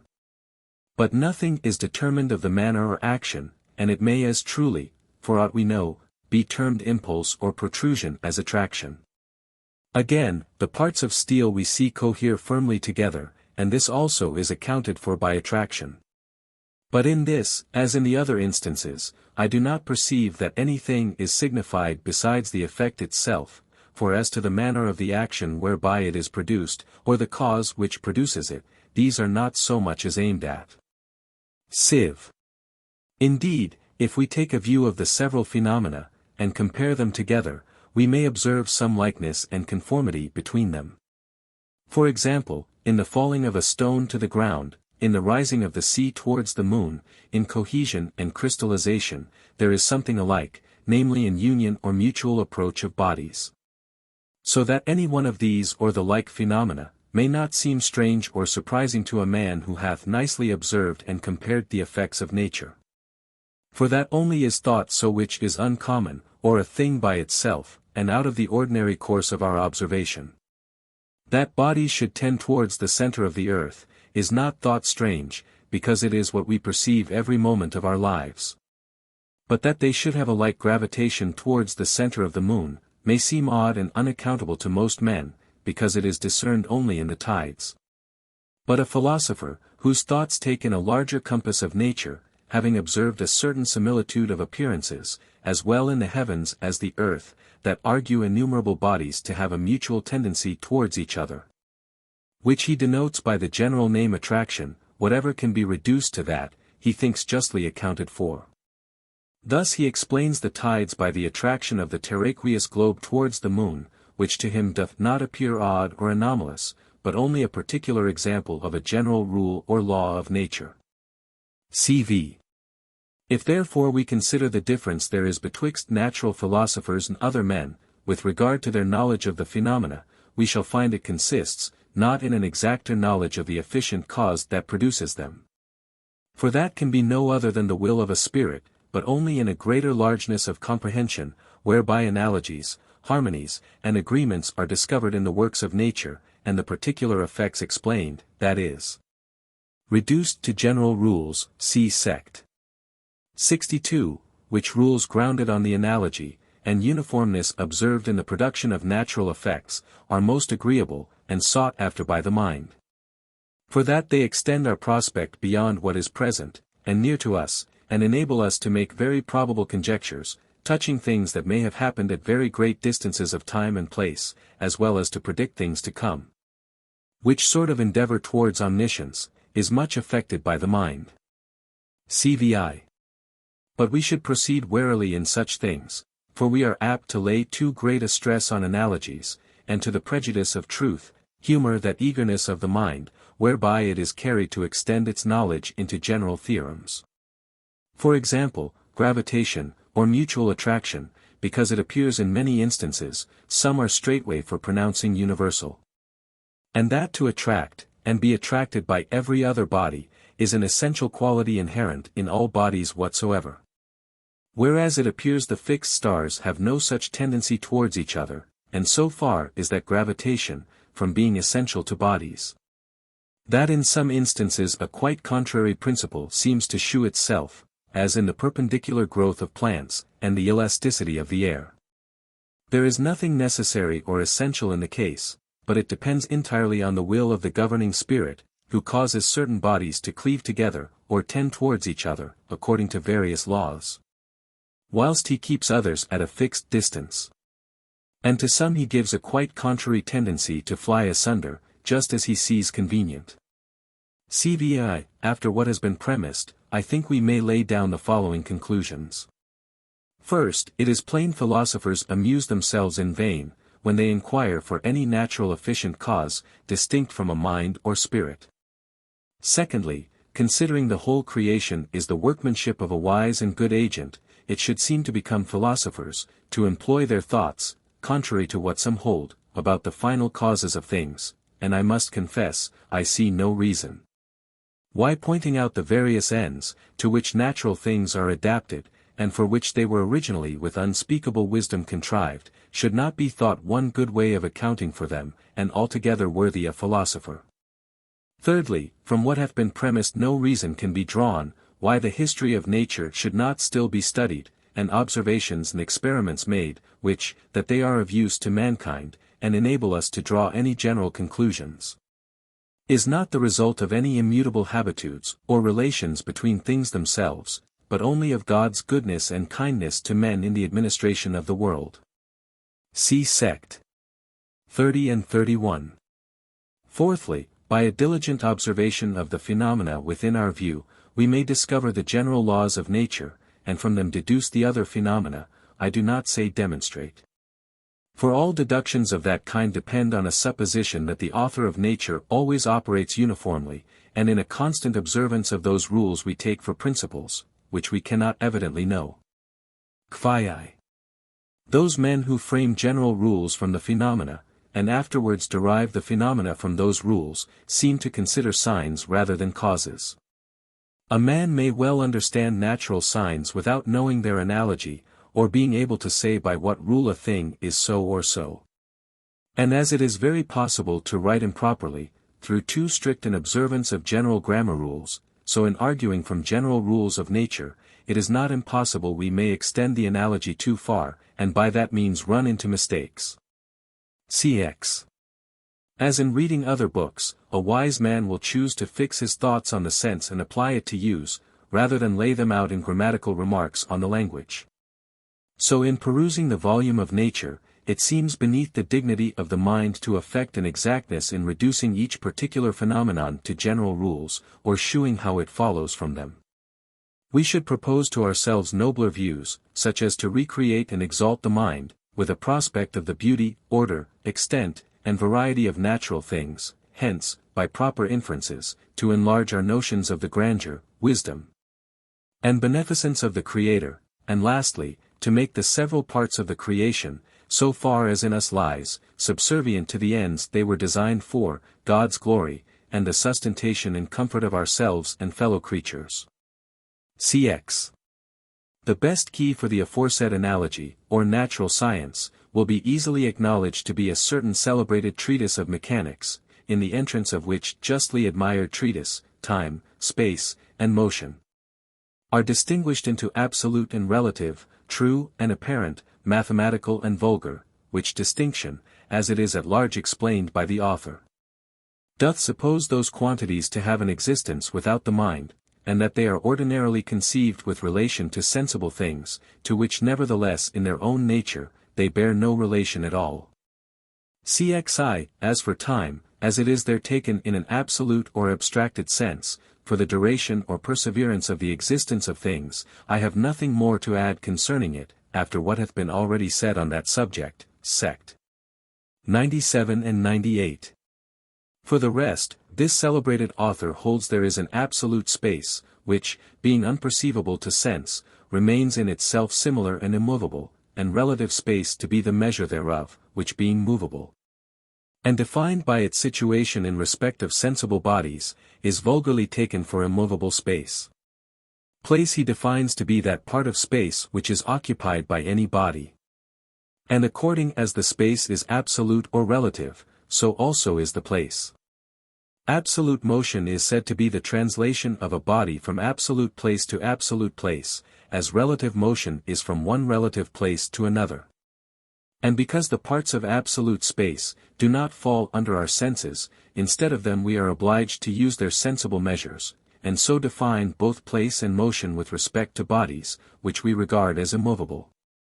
But it is said, in philosophical matters we must abstract from our senses, since it may be, that none of those bodies which seem to be quiescent, are truly so, and the same thing which is moved relatively, may be really at rest.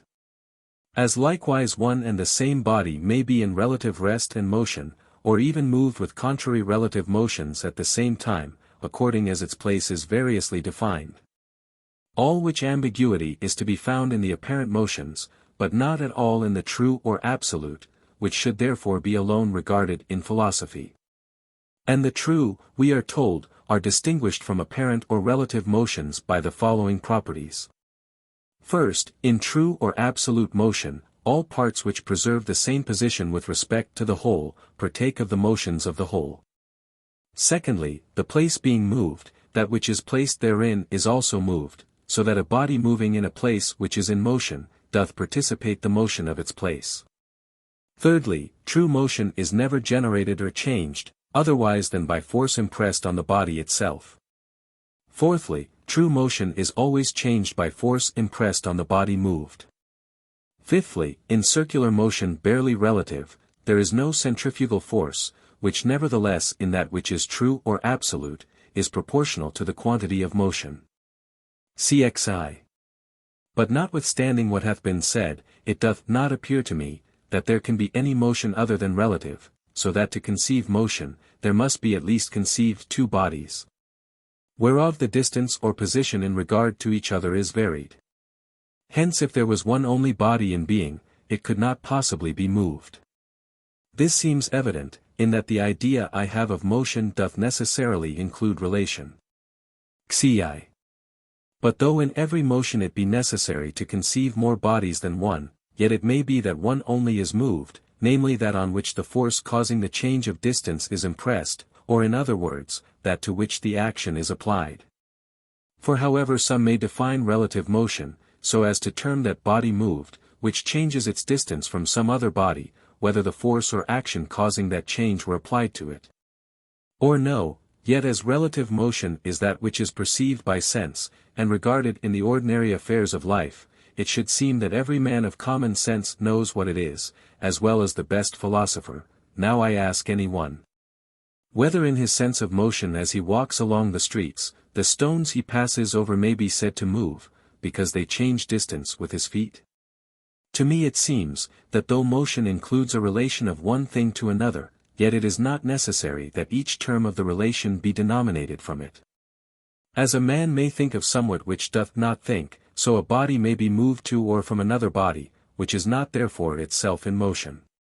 Cxiv, as the place happens to be variously defined, the motion which is related to it varies.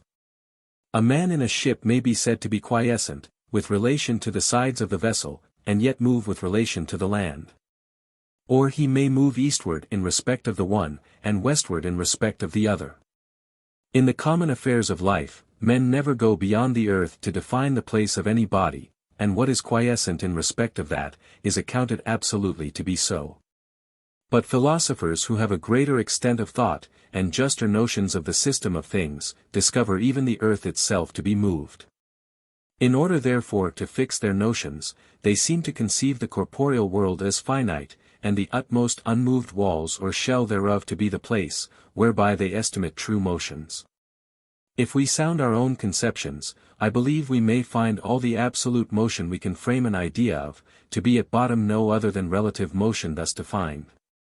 For as hath been already observed, absolute motion exclusive of all external relation is incomprehensible, and to this kind of relative motion, all the above-mentioned properties, causes, and effects ascribed to absolute motion, will, if I mistake not, be found to agree. As to what is said of the centrifugal force, that it doth not at all belong to circular relative motion, I do not see how this follows from the experiment which is brought to prove it. See Philosophiae Naturalis Principia Mathematica, in Scholl. Def. 8. For the water in the vessel, at that time wherein it is said to have the greatest relative circular motion, hath, I think, no motion at all, as is plain from the foregoing section. Cxv.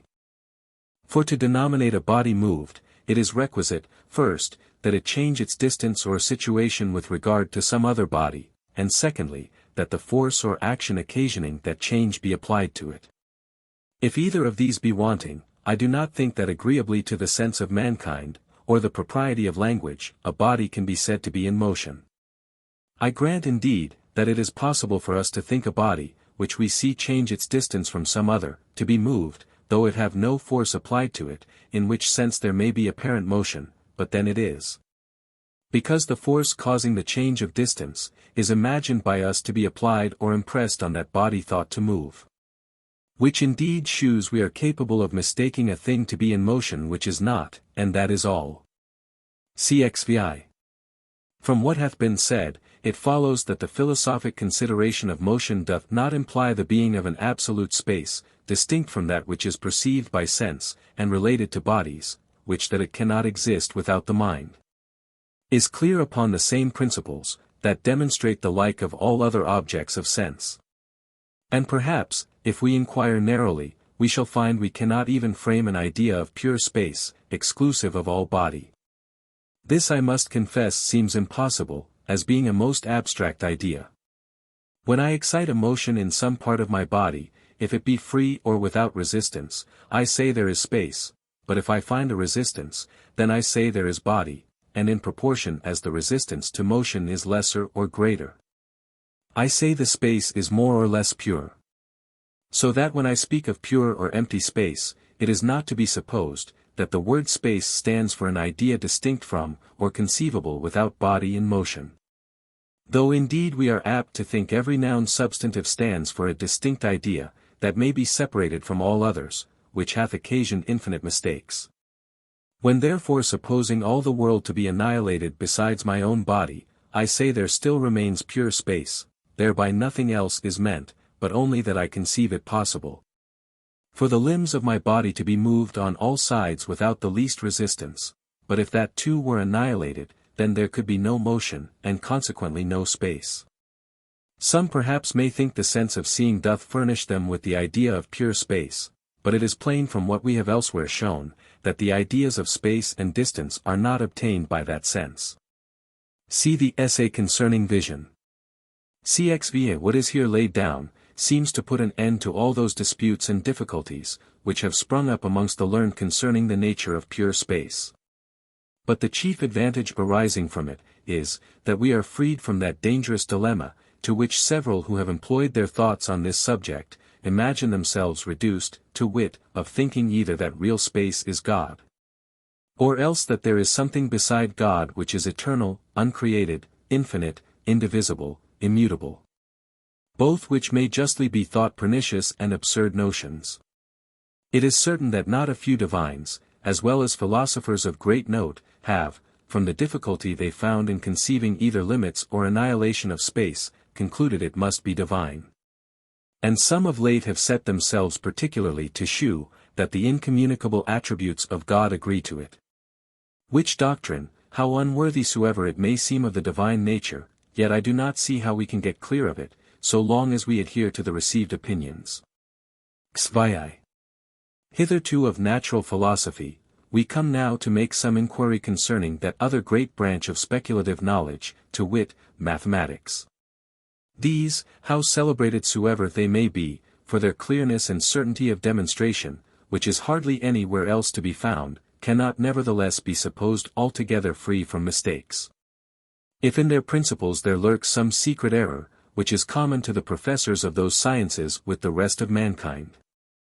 Mathematicians, though they deduce their theorems from a great height of evidence, yet their first principles are limited by the consideration of quantity, and they do not ascend into any inquiry concerning those transcendental maxims, which influence all the particular sciences, each part whereof, mathematics not excepted, doth consequently participate of the errors involved in them. That the principles laid down by mathematicians are true, and their way of deduction from those principles clear and incontestable, we do not deny.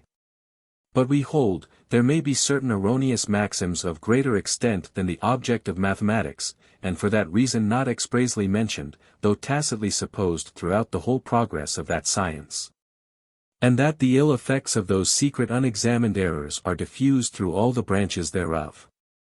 To be plain, we suspect the mathematicians are, as well as other men, concerned in the errors arising from the doctrine of abstract general ideas, and the existence of objects without the mind.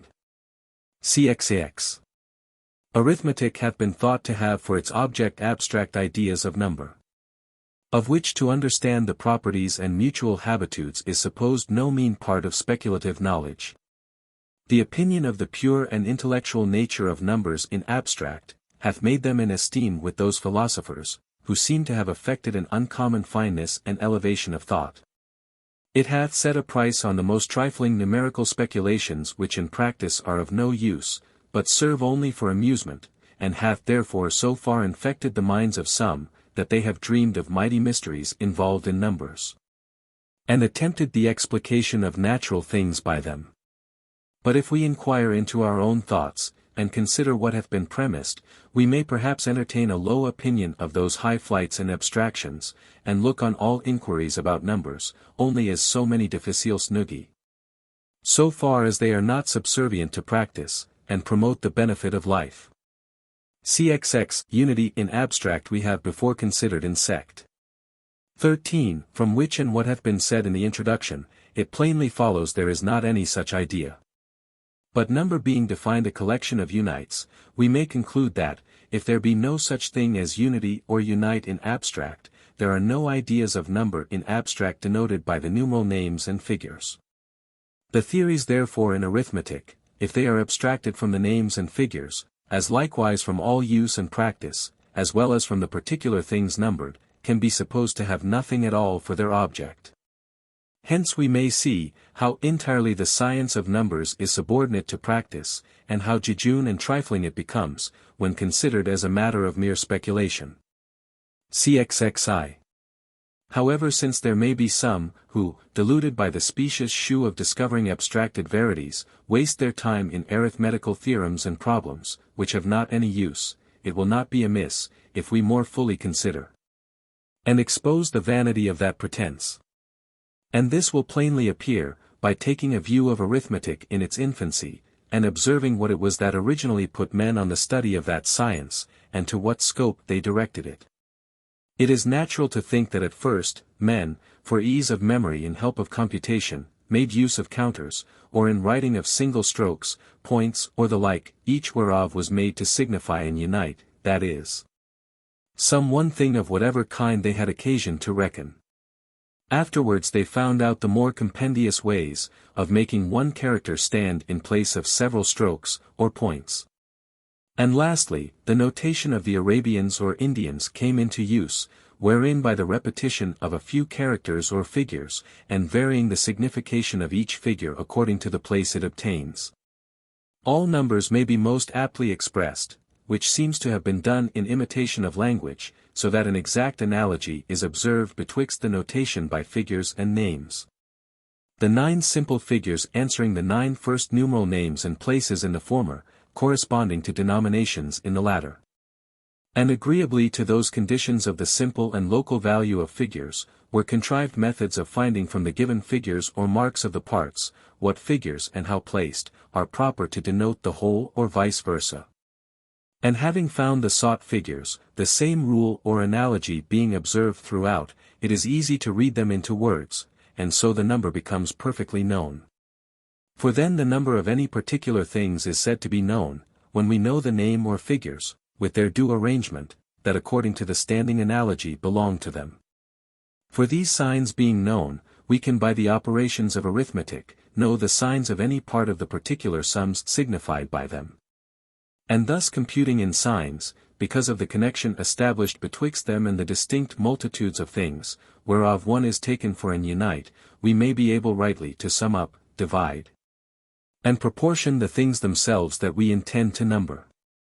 Cxxii, in arithmetic therefore we regard not the things but the signs, which nevertheless are not regarded for their own sake, but because they direct us how to act with relation to things, and dispose rightly of them. Now agreeably to what we have before observed, of words in general, sect. 19. Introd. It happens here likewise, that abstract ideas are thought to be signified by numeral names or characters, while they do not suggest ideas of particular things to our minds. I shall not at present enter into a more particular dissertation on this subject, but only observe that it is evident from what hath been said, those things which pass for abstract truths and theorems concerning numbers, are, in reality, conversant about no object distinct from particular numerable things, except only names and characters, which originally came to be considered, on no other account but their being signs, or capable to represent aptly, whatever particular things men had need to compute. Whence it follows, that to study them for their own sake would be just as wise, and to as good purpose, as if a man, neglecting the true use or original intention and subserviency of language, should spend his time in impertinent criticisms upon words, or reasonings and controversies purely verbal. Cxx. From numbers we proceed to speak of extension, which considered as relative, is the object of geometry. The infinite divisibility of finite extension, though it is not expressly laid down either as an axiom or theorem in the elements of that science, yet is throughout the same everywhere supposed, and thought to have so inseparable and essential a connection with the principles and demonstrations in geometry, that mathematicians never admit it into doubt, or make the least question of it.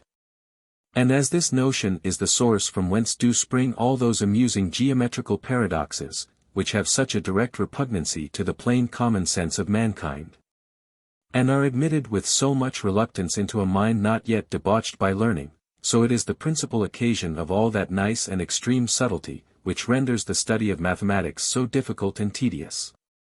Hence if we can make it appear, that no finite extension contains innumerable parts, or is infinitely divisible, it follows that we shall at once clear the science of geometry from a great number of difficulties and contradictions, which have ever been esteemed a reproach to humane reason, and withal make the attainment thereof a business of much less time and pains, than it hitherto hath been. Cxxiv. Every particular finite extension, which may possibly be the object of our thought, is an idea existing only in the mind, and consequently each part thereof must be perceived. If therefore I cannot perceive innumerable parts in any finite extension that I consider, it is certain they are not contained in it, but it is evident, that I cannot distinguish innumerable parts in any particular line, surface, or solid, which I either perceive by sense, or figure to myself in my mind, wherefore I conclude they are not contained in it. Nothing can be plainer to me, than that the extensions I have in view are no other than my own ideas, and it is no less plain, that I cannot resolve any one of my ideas into an infinite number of other ideas, that is, that they are not infinitely divisible. If by finite extension be meant something distinct from a finite idea, I declare I do not know what that is, and so cannot affirm or deny anything of it.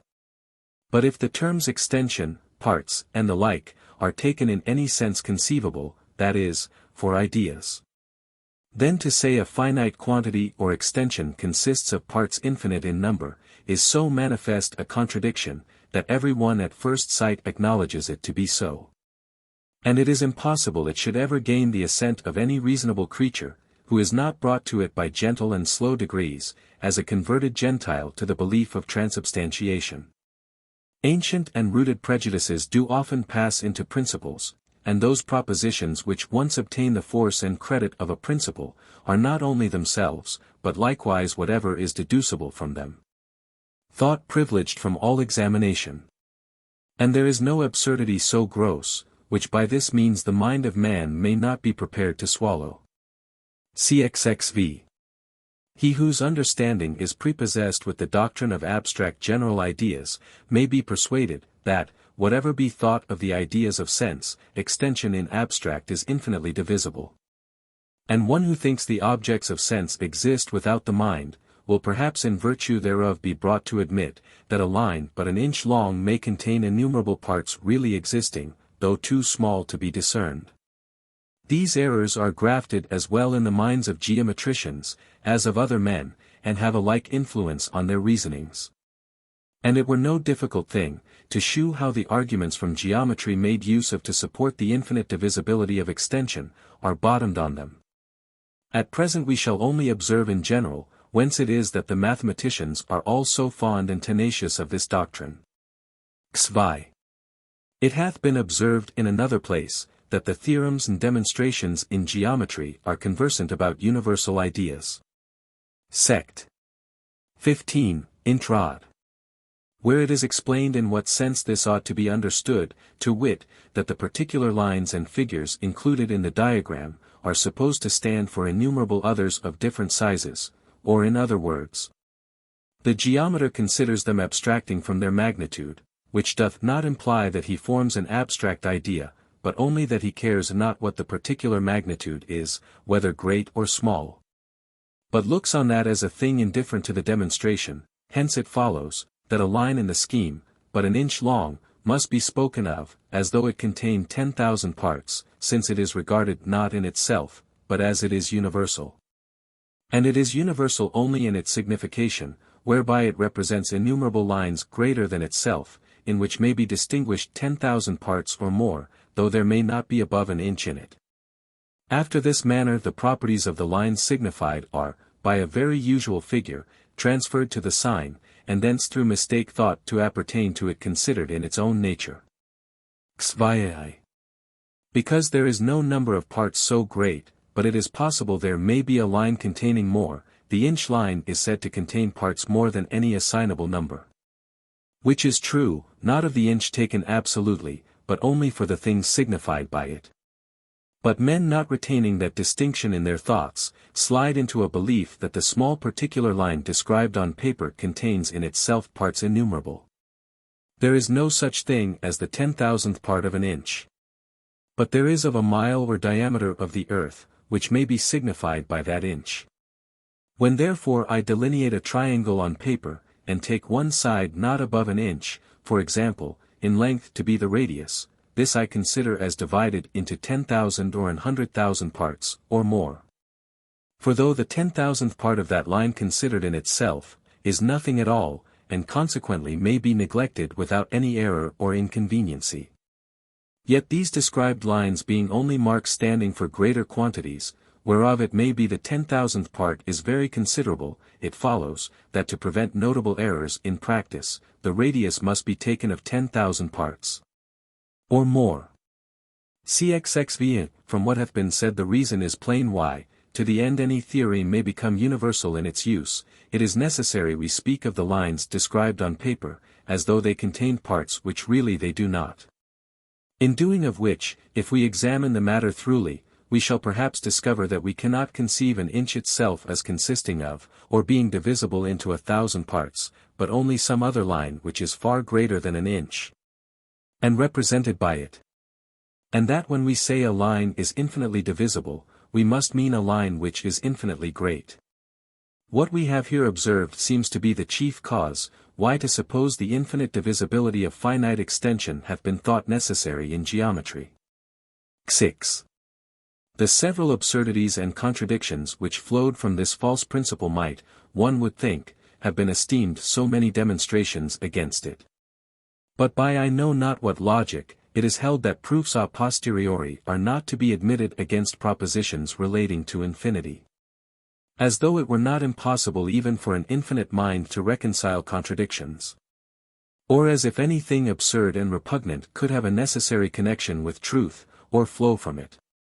But whoever considers the weakness of this pretense, will think it was contrived on purpose to humor the laziness of the mind, which had rather acquiesce in an indolent skepticism.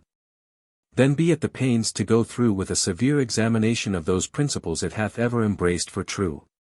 Cxxx. Of late the speculations about infinities have run so high, and grown to such strange notions, as have occasioned no small scruples and disputes among the geometers of the present age.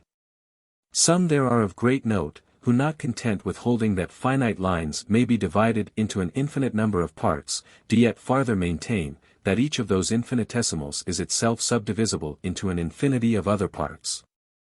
Or infinitesimals of a second order, and so on ad infinitum. These, I say, assert there are infinitesimals of infinitesimals of infinitesimals, without ever coming to an end. So that according to them an inch doth not barely contain an infinite number of parts, but an infinity of an infinity of an infinity ad infinitum of parts. Others there be who hold all orders of infinitesimals below the first to be nothing at all, thinking it with good reason absurd, to imagine there is any positive quantity or part of extension, which though multiplied infinitely, can ever equal the smallest given extension. And yet on the other hand it seems no less absurd, to think the square, cube, or other power of a positive real root, should itself be nothing at all. Which they who hold infinitesimals of the first order, denying all of the subsequent orders, are obliged to maintain. Xi.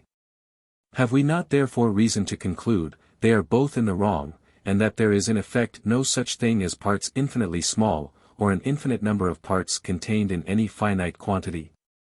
But you will say, that if this doctrine obtains, it will follow the very foundations of geometry are destroyed, and those great men who have raised that science to so astonishing an height, have been all the while building a castle in the air. To this it may be replied, that whatever is useful in geometry and promotes the benefit of humane life, doth still remain firm and unshaken on our principles. That science considered as practical, will rather receive advantage than any prejudice from what hath been said. But to set this in a due light, may be the subject of a distinct inquiry. For the rest, though it should follow that some of the more intricate and subtle parts of speculative mathematics may be paired off without any prejudice to truth, yet I do not see what damage will be thence derived to mankind. On the contrary, it were highly to be wished, that men of great abilities and obstinate application would draw off their thoughts from those amusements, and employ them in the study of such things as lie nearer the concerns of life, or have a more direct influence on the manners. Xi.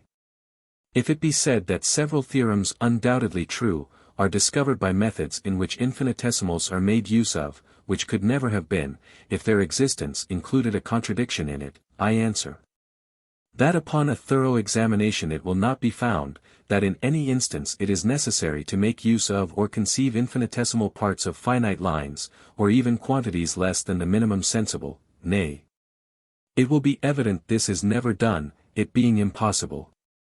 Cxxxi. by what we have premised, it is plain that very numerous and important errors have taken their rise from those false principles, which were impugned in the foregoing parts of this treatise.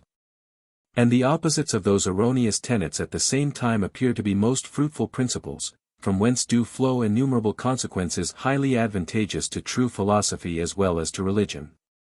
Particularly, matter or the absolute existence of corporeal objects, hath been shown to be that wherein the most avowed and pernicious enemies of all knowledge, whether humane or divine, have ever placed their chief strength and confidence. And surely, if by distinguishing the real existence of unthinking things from their being perceived, and allowing them a subsistence of their own out of the minds of spirits, no one thing is explained in nature. But on the contrary a great many inexplicable difficulties arise, if the supposition of matter is barely precarious, as not being grounded on so much as one single reason, if its consequences cannot endure the light of examination and free inquiry, but screen themselves under the dark and general pretence of infinites being incomprehensible, if with all the removal of this matter be not attended with the least evil consequence, if it be not even missed in the world, but everything is well, nay much easier conceived without it, if lastly, both skeptics and atheists are forever silenced upon supposing only spirits and ideas. And this scheme of things is perfectly agreeable both to reason and religion, methinks we may expect it should be admitted and firmly embraced, though it were proposed only as an hypothesis, and the existence of matter had been allowed possible. Which yet I think we have evidently demonstrated that it is not. Xixiv, true it is, that in consequence of the foregoing principles, several disputes and speculations, which are esteemed no mean parts of learning, are rejected as useless. But how great a prejudice soever against our notions, this may give to those who have already been deeply engaged, and made large advances in studies of that nature, yet by others. We hope it will not be thought any just ground of dislike to the principles and tenets herein laid down, that they abridge the labor of study, and make humane sciences more clear, compendious, and attainable, than they were before. CXXXV, having dispatched what we intended to say concerning the knowledge of ideas, the method we proposed leads us, in the next place, to treat of spirits, with regard to which, perhaps humane knowledge is not so deficient as is vulgarly imagined. The great reason that is assigned for our being thought ignorant of the nature of spirits, is, our not having an idea of it. But surely it ought not to be looked on as a defect in a humane understanding, that it does not perceive the idea of spirit, if it is manifestly impossible there should be any such idea. And this, if I mistake not, has been demonstrated in Sect. 27, to which I shall here add that a spirit has been shown to be the only substance or support, wherein the unthinking beings or ideas can exist, but that this substance which supports or perceives ideas should itself be an idea or like an idea, is evidently absurd. CXXXVI, it will perhaps be said, that we want a sense, as some have imagined, proper to know substances withal, which if we had, we might know our own soul, as we do a triangle. To this I answer, that in case we had a new sense bestowed upon us, we could only receive thereby some new sensations or ideas of sense. But I believe no body will say, that what he means by the terms soul and substance, is only some particular sort of idea or sensation. We may therefore infer, that all things duly considered, it is not more reasonable to think our faculties defective, in that they do not furnish us with an idea of spirit or active thinking substance, than it would be if we should blame them for not being able to comprehend a round square. CXXXVI, from the opinion that spirits are to be known after the manner of an idea or sensation, have risen many absurd and heterodox tenets, and much skepticism about the nature of the soul. It is even probable, that this opinion may have produced a doubt in some, whether they had any soul at all distinct from their body, since upon inquiry they could not find they had an idea of it. That an idea which is inactive, and the existence whereof consists in being perceived, should be the image or likeness of an agent subsisting by itself, seems to need no other refutation, than barely attending to what is meant by those words. But perhaps you will say, that though an idea cannot resemble a spirit in its thinking, acting, or subsisting by itself, yet it may in some other respects, and it is not necessary that an idea or image be in all respects like the original. I answer, if it does not in those mentioned, it is impossible it should represent it in any other thing.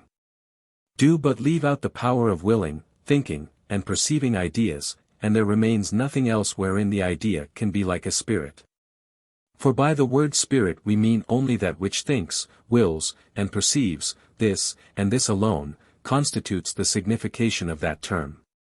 If therefore it is impossible that any degree of those powers should be represented in an idea, it is evident there can be no idea of a spirit.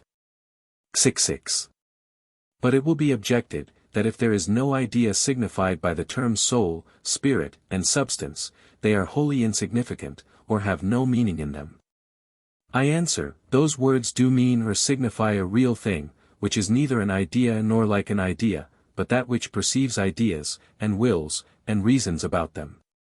What I am myself, that which I denote by the term I, is the same with what is meant by soul or spiritual substance. If it be said that this is only quarreling at a word, and that since the immediate significations of other names are by common consent called ideas, no reason can be assigned. Why that which is signified by the name spirit or soul may not partake in the same appellation, I answer, all the unthinking objects of the mind agree, in that they are entirely passive. And their existence consists only in being perceived, whereas a soul or spirit is an active being, whose existence consists not in being perceived, but in perceiving ideas and thinking. It is therefore necessary, in order to prevent equivocation and confounding natures perfectly disagreeing and unlike, that we distinguish between spirit and idea. See Sect. 27.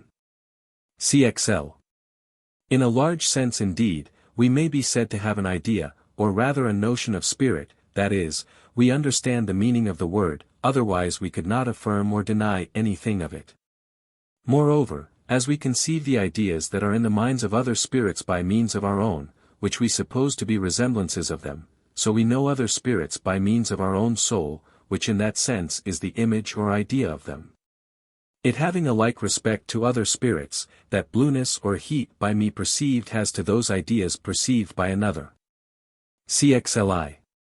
It must not be supposed, that they who assert the natural immortality of the soul are of opinion that it is absolutely incapable of annihilation even by the infinite power of the Creator who first gave it being, but only that it is not liable to be broken or dissolved by the ordinary laws of nature or motion. They indeed, who hold the soul of man to be only a thin vital flame, or system of animal spirits, make it perishing and corruptible as the body, since there is nothing more easily dissipated than such a being, which it is naturally impossible should survive the ruin of the tabernacle, wherein it is enclosed. And this notion hath been greedily embraced and cherished by the worst part of mankind, as the most effectual antidote against all impressions of virtue and religion. But it hath been made evident, that bodies of what frame or texture soever, are barely passive ideas in the mind, which is more distant and heterogeneous from them, than light is from darkness. We have shown that the soul is indivisible, incorporeal, unextended, and it is consequently incorruptible. Nothing can be plainer, than that the motions, changes, decays, and dissolutions which we hourly see befall natural bodies, and which is what we mean by the course of nature, cannot possibly affect an active, simple, uncompounded substance. Such a being therefore is indissoluble by the force of nature, that is to say, the soul of man is naturally immortal. CXLII, after what hath been said, it is I suppose plain, that our souls are not to be known in the same manner as senseless inactive objects, or by way of idea. Spirits and ideas are things so wholly different, that when we say, they exist, they are known, or the like, these words must not be thought to signify anything common to both natures.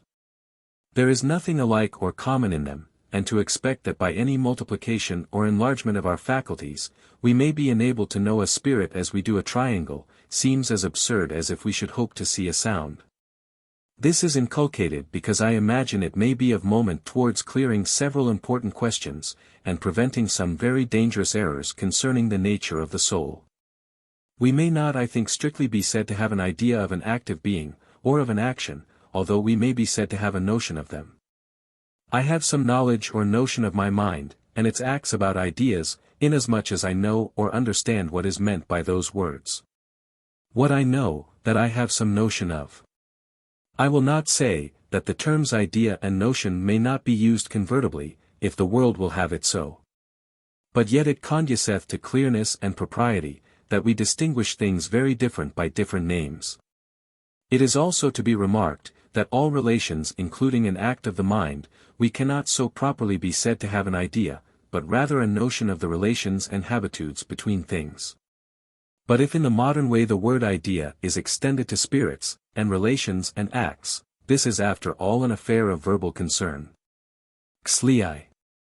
It will not be amiss to add, that the doctrine of abstract ideas hath had no small share in rendering those sciences intricate and obscure, which are particularly conversant about spiritual things. Men have imagined they could frame abstract notions of the powers and acts of the mind, and consider them prescinded, as well from the mind or spirit itself, as from their respective objects and effects. Hence a great number of dark and ambiguous terms presumed to stand for abstract notions, have been introduced into metaphysics and morality, and from these have grown infinite distractions and disputes amongst the learned. Xliv. But nothing seems more to have contributed towards engaging men in controversies and mistakes, with regard to the nature and operations of the mind, than the being used to speak of those things, in terms borrowed from sensible ideas. For example, the will is termed the motion of the soul. This infuses a belief, that the mind of man is as a ball in motion, impelled and determined by the objects of sense, as necessarily as that is by the stroke of a racket. Hence arise endless scruples and errors of dangerous consequence in morality. All which I doubt not may be cleared, and truth appear plain, uniform, and consistent, could but philosophers be prevailed on to retire into themselves, and attentively consider their own meaning. Cxlv. From what hath been said, it is plain that we cannot know the existence of other spirits, otherwise than by their operations, or the ideas by them excited in us. I perceive several motions, changes, and combinations of ideas, that inform me there are certain particular agents like myself, which accompany them, and concur in their production. Hence the knowledge I have of other spirits is not immediate, as is the knowledge of my ideas, but depending on the intervention of ideas, by me referred to agents or spirits distinct from myself, as effects or concomitant signs. Xlv. But though there be some things which convince us, humane agents are concerned in producing them. Yet it is evident to every one, that those things which are called the works of nature, that is, the far greater part of the ideas or sensations perceived by us, are not produced by, or dependent on the wills of men. There is therefore some other spirit that causes them, since it is repugnant that they should subsist by themselves. See Sect. 29. But if we attentively consider the constant regularity, order, and concatenation of natural things, the surprising magnificence, beauty, and perfection of the larger, and the exquisite contrivance of the smaller parts of creation, together with the exact harmony and correspondence of the whole, but above all, the never enough admired laws of pain and pleasure, and the instincts or natural inclinations, appetites, and passions of animals. I say if we consider all these things, and at the same time attend to the meaning and import of the attributes one, eternal, infinitely wise, good, and perfect, we shall clearly perceive that they belong to the aforesaid Spirit, who works all in all, and by whom all things consist. Cxlvi. Hence it is evident, that God is known as certainly and immediately as any other mind or spirit whatsoever, distinct from ourselves. We may even assert, that the existence of God is far more evidently perceived than the existence of men. Because the effects of nature are infinitely more numerous and considerable, than those ascribed to humane agents. There is not any one mark that denotes a man, or effect produced by him, which doth not more strongly evince the being of that Spirit who is the author of nature. For it is evident that in affecting other persons, the will of man hath no other object, than barely the motion of the limbs of his body. But that such a motion should be attended by, or excite any idea in the mind of another, depends wholly on the will of the Creator. He alone it is who, upholding all things by the word of his power, maintains that intercourse between spirits, whereby they are able to perceive the existence of each other. And yet this pure and clear light which enlightens every one, is itself invisible. CXLV, it seems to be a general pretense of the unthinking herd, that they cannot see God. Could we but see him, say they, as we see a man, we should believe that he is, and believing obey his commands. But alas, we need only open our eyes to see the sovereign Lord of all things with a more full and clear view, than we do any one of our fellow creatures. Not that I imagine we see God, as some will have it, by a direct and immediate view, or see corporeal things, not by themselves, but by seeing that which represents them in the essence of God, which doctrine is, I must confess, to me incomprehensible. But I shall explain my meaning. A humane spirit or person is not perceived by sense, as not being an idea. When therefore we see the color, size, figure, and motions of a man, we perceive only certain sensations or ideas excited in our own minds, and these being exhibited to our view in sundry distinct collections, serve to mark out unto us the existence of finite and created spirits like ourselves. Hence it is plain, we do not see a man, if by man is meant that which lives, moves, perceives, and thinks as we do, but only such a certain collection of ideas as directs us to think there is a distinct principle of thought and motion like to ourselves, accompanying and represented by it. And after the same manner we see God. All the difference is, that whereas some one finite and narrow assemblage of ideas denotes a particular humane mind, whithersoever we direct our view, we do at all times and in all places perceive manifest tokens of the divinity, everything we see, hear, feel, or anywise perceive by sense, being a sign or effect of the power of God. As is our perception of those very motions, which are produced by men. Xlix.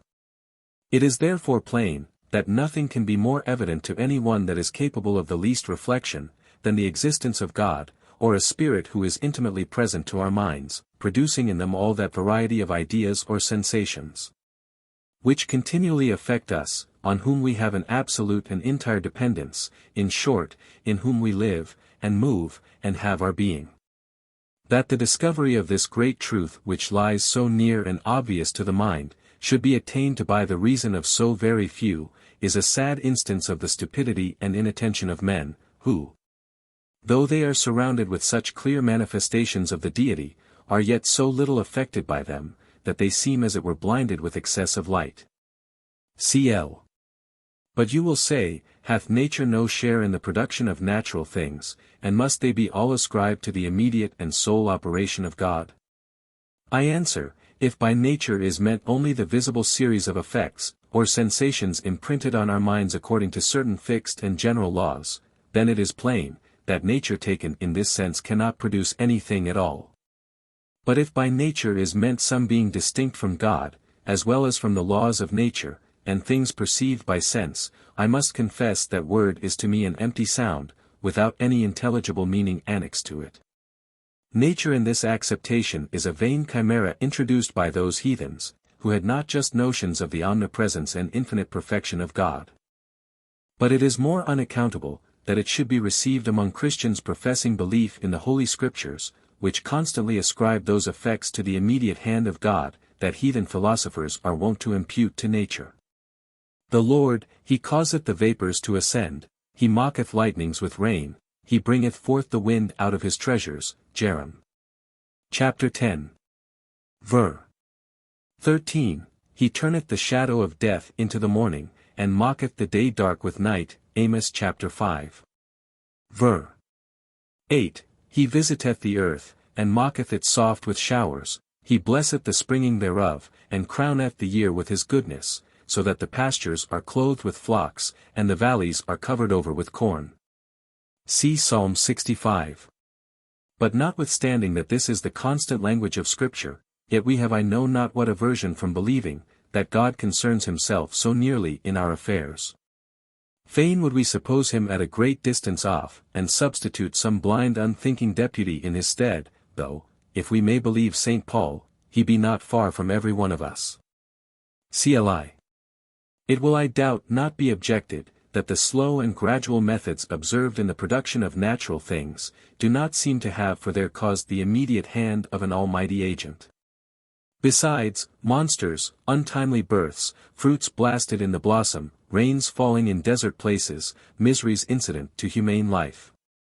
Are so many arguments that the whole frame of nature is not immediately actuated and superintended by a spirit of infinite wisdom and goodness. But the answer to this objection is in a good measure plain from sect. 62, it being visible, that the aforesaid methods of nature are absolutely necessary, in order to working by the most simple and general rules, and after a steady and consistent manner, which argues both the wisdom and goodness of God. Such is the artificial contrivance of this mighty machine of nature, that whilst its motions and various phenomena strike on our senses, the hand which actuates the whole is itself unperceivable to men of flesh and blood. Verily, saith the prophet, Thou art a God that hidest thyself, Isaiah chapter 45. Ver. 15, But though God conceal himself from the eyes of the sensual and lazy, who will not be at the least expense of thought, yet to an unbiased and attentive mind, nothing can be more plainly legible, than the intimate presence of an all-wise Spirit, who fashions, regulates, and sustains the whole system of being. It is clear from what we have elsewhere observed, that the operating according to general and stated laws, is so necessary for our guidance in the affairs of life, and letting us into the secret of nature, that without it, all reach and compass of thought, all humane sagacity and design could serve to no manner of purpose, it were even impossible there should be any such faculties or powers in the mind. See sect. 31, which one consideration abundantly outbalances whatever particular inconveniences may thence arise. CLI. We should further consider, that the very blemishes and defects of nature are not without their use, in that they make an agreeable sort of variety, and augment the beauty of the rest of the creation. As shades in a picture serve to set off the brighter and more enlightened parts. We would likewise do well to examine, whether our taxing the waste of seeds and embryos, and accidental destruction of plants and animals, before they come to full maturity, as an imprudence in the author of nature, be not the effect of prejudice contracted by our familiarity with impotent and saving mortals. In man indeed a thrifty management of those things, which he cannot procure without much pains and industry, may be esteemed wisdom.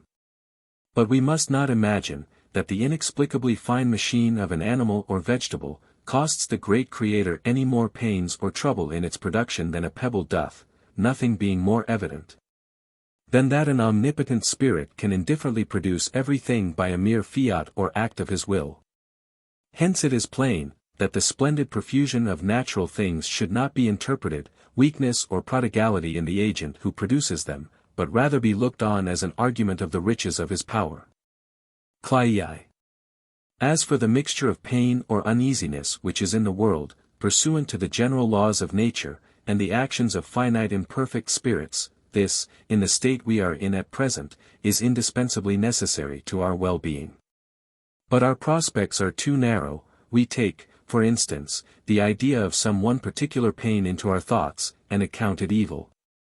Whereas if we enlarge our view, so as to comprehend the various ends, connections, and dependencies of things, on what occasions and in what proportions we are affected with pain and pleasure, the nature of humane freedom, and the design with which we are put into the world, we shall be forced to acknowledge that those particular things, which considered in themselves appear to be evil, have the nature of good, when considered as linked with the whole system of beings. CLIV. From what hath been said it will be manifest to any considering person, that it is merely for want of attention and comprehensiveness of mind, that there are any favours of atheism or the Manichaean heresy to be found. Little and unreflecting souls may indeed burlesque the works of Providence, the beauty and order whereof they have not capacity, or will not be at the pains to comprehend. But those who are masters of any justness and extent of thought, and are withal used to reflect, can never sufficiently admire the divine traces of wisdom and goodness that shine throughout the economy of nature. But what truth is there which shineth so strongly on the mind, that by an aversion of thought, a wilful shutting of the eyes, we may not escape seeing it? Is it therefore to be wondered at, if the generality of men, who are ever intent on business or pleasure, and little used to fix or open the eye of their mind, should not have all that conviction and evidence of the being of God, which might be expected in reasonable creatures? CLV. We should rather wonder, that men can be found so stupid as to neglect, than that neglecting they should be unconvinced of such an evident and momentous truth. And yet it is to be feared that too many of parts and leisure, who live in Christian countries, are merely through a supine and dreadful negligence sunk into a sort of atheism. Since it is downright impossible, that a soul pierced and enlightened with a thorough sense of the omnipresence, holiness, and justice of that Almighty Spirit, should persist in a remorseless violation of His laws. We ought therefore earnestly to meditate and dwell on those important points, that so we may attain conviction without all scruple, that the eyes of the Lord are in every place beholding the evil and the good. That He is with us and keepeth us in all places whither we go, and giveth us bread to eat, and raiment to put on, that He is present and conscious to our innermost thoughts, and that we have a most absolute and immediate dependence on Him. A clear view of which great truths cannot choose but fill our hearts with an awful circumspection and holy fear, which is the strongest incentive to virtue, and the best guard against vice. CLVI. For after all, what deserves the first place in our studies, is the consideration of God, and our duty. Which to promote, as it was the main drift and design of my labors, so shall I esteem them altogether useless and ineffectual. If by what I have said I cannot inspire my readers with a pious sense of the presence of God, and having shown the falseness or vanity of those barren speculations, which make the chief employment of learned men, the better dispose them to reverence and embrace the salutary truths of the gospel, which to know and to practice is the highest perfection of humane nature. The end.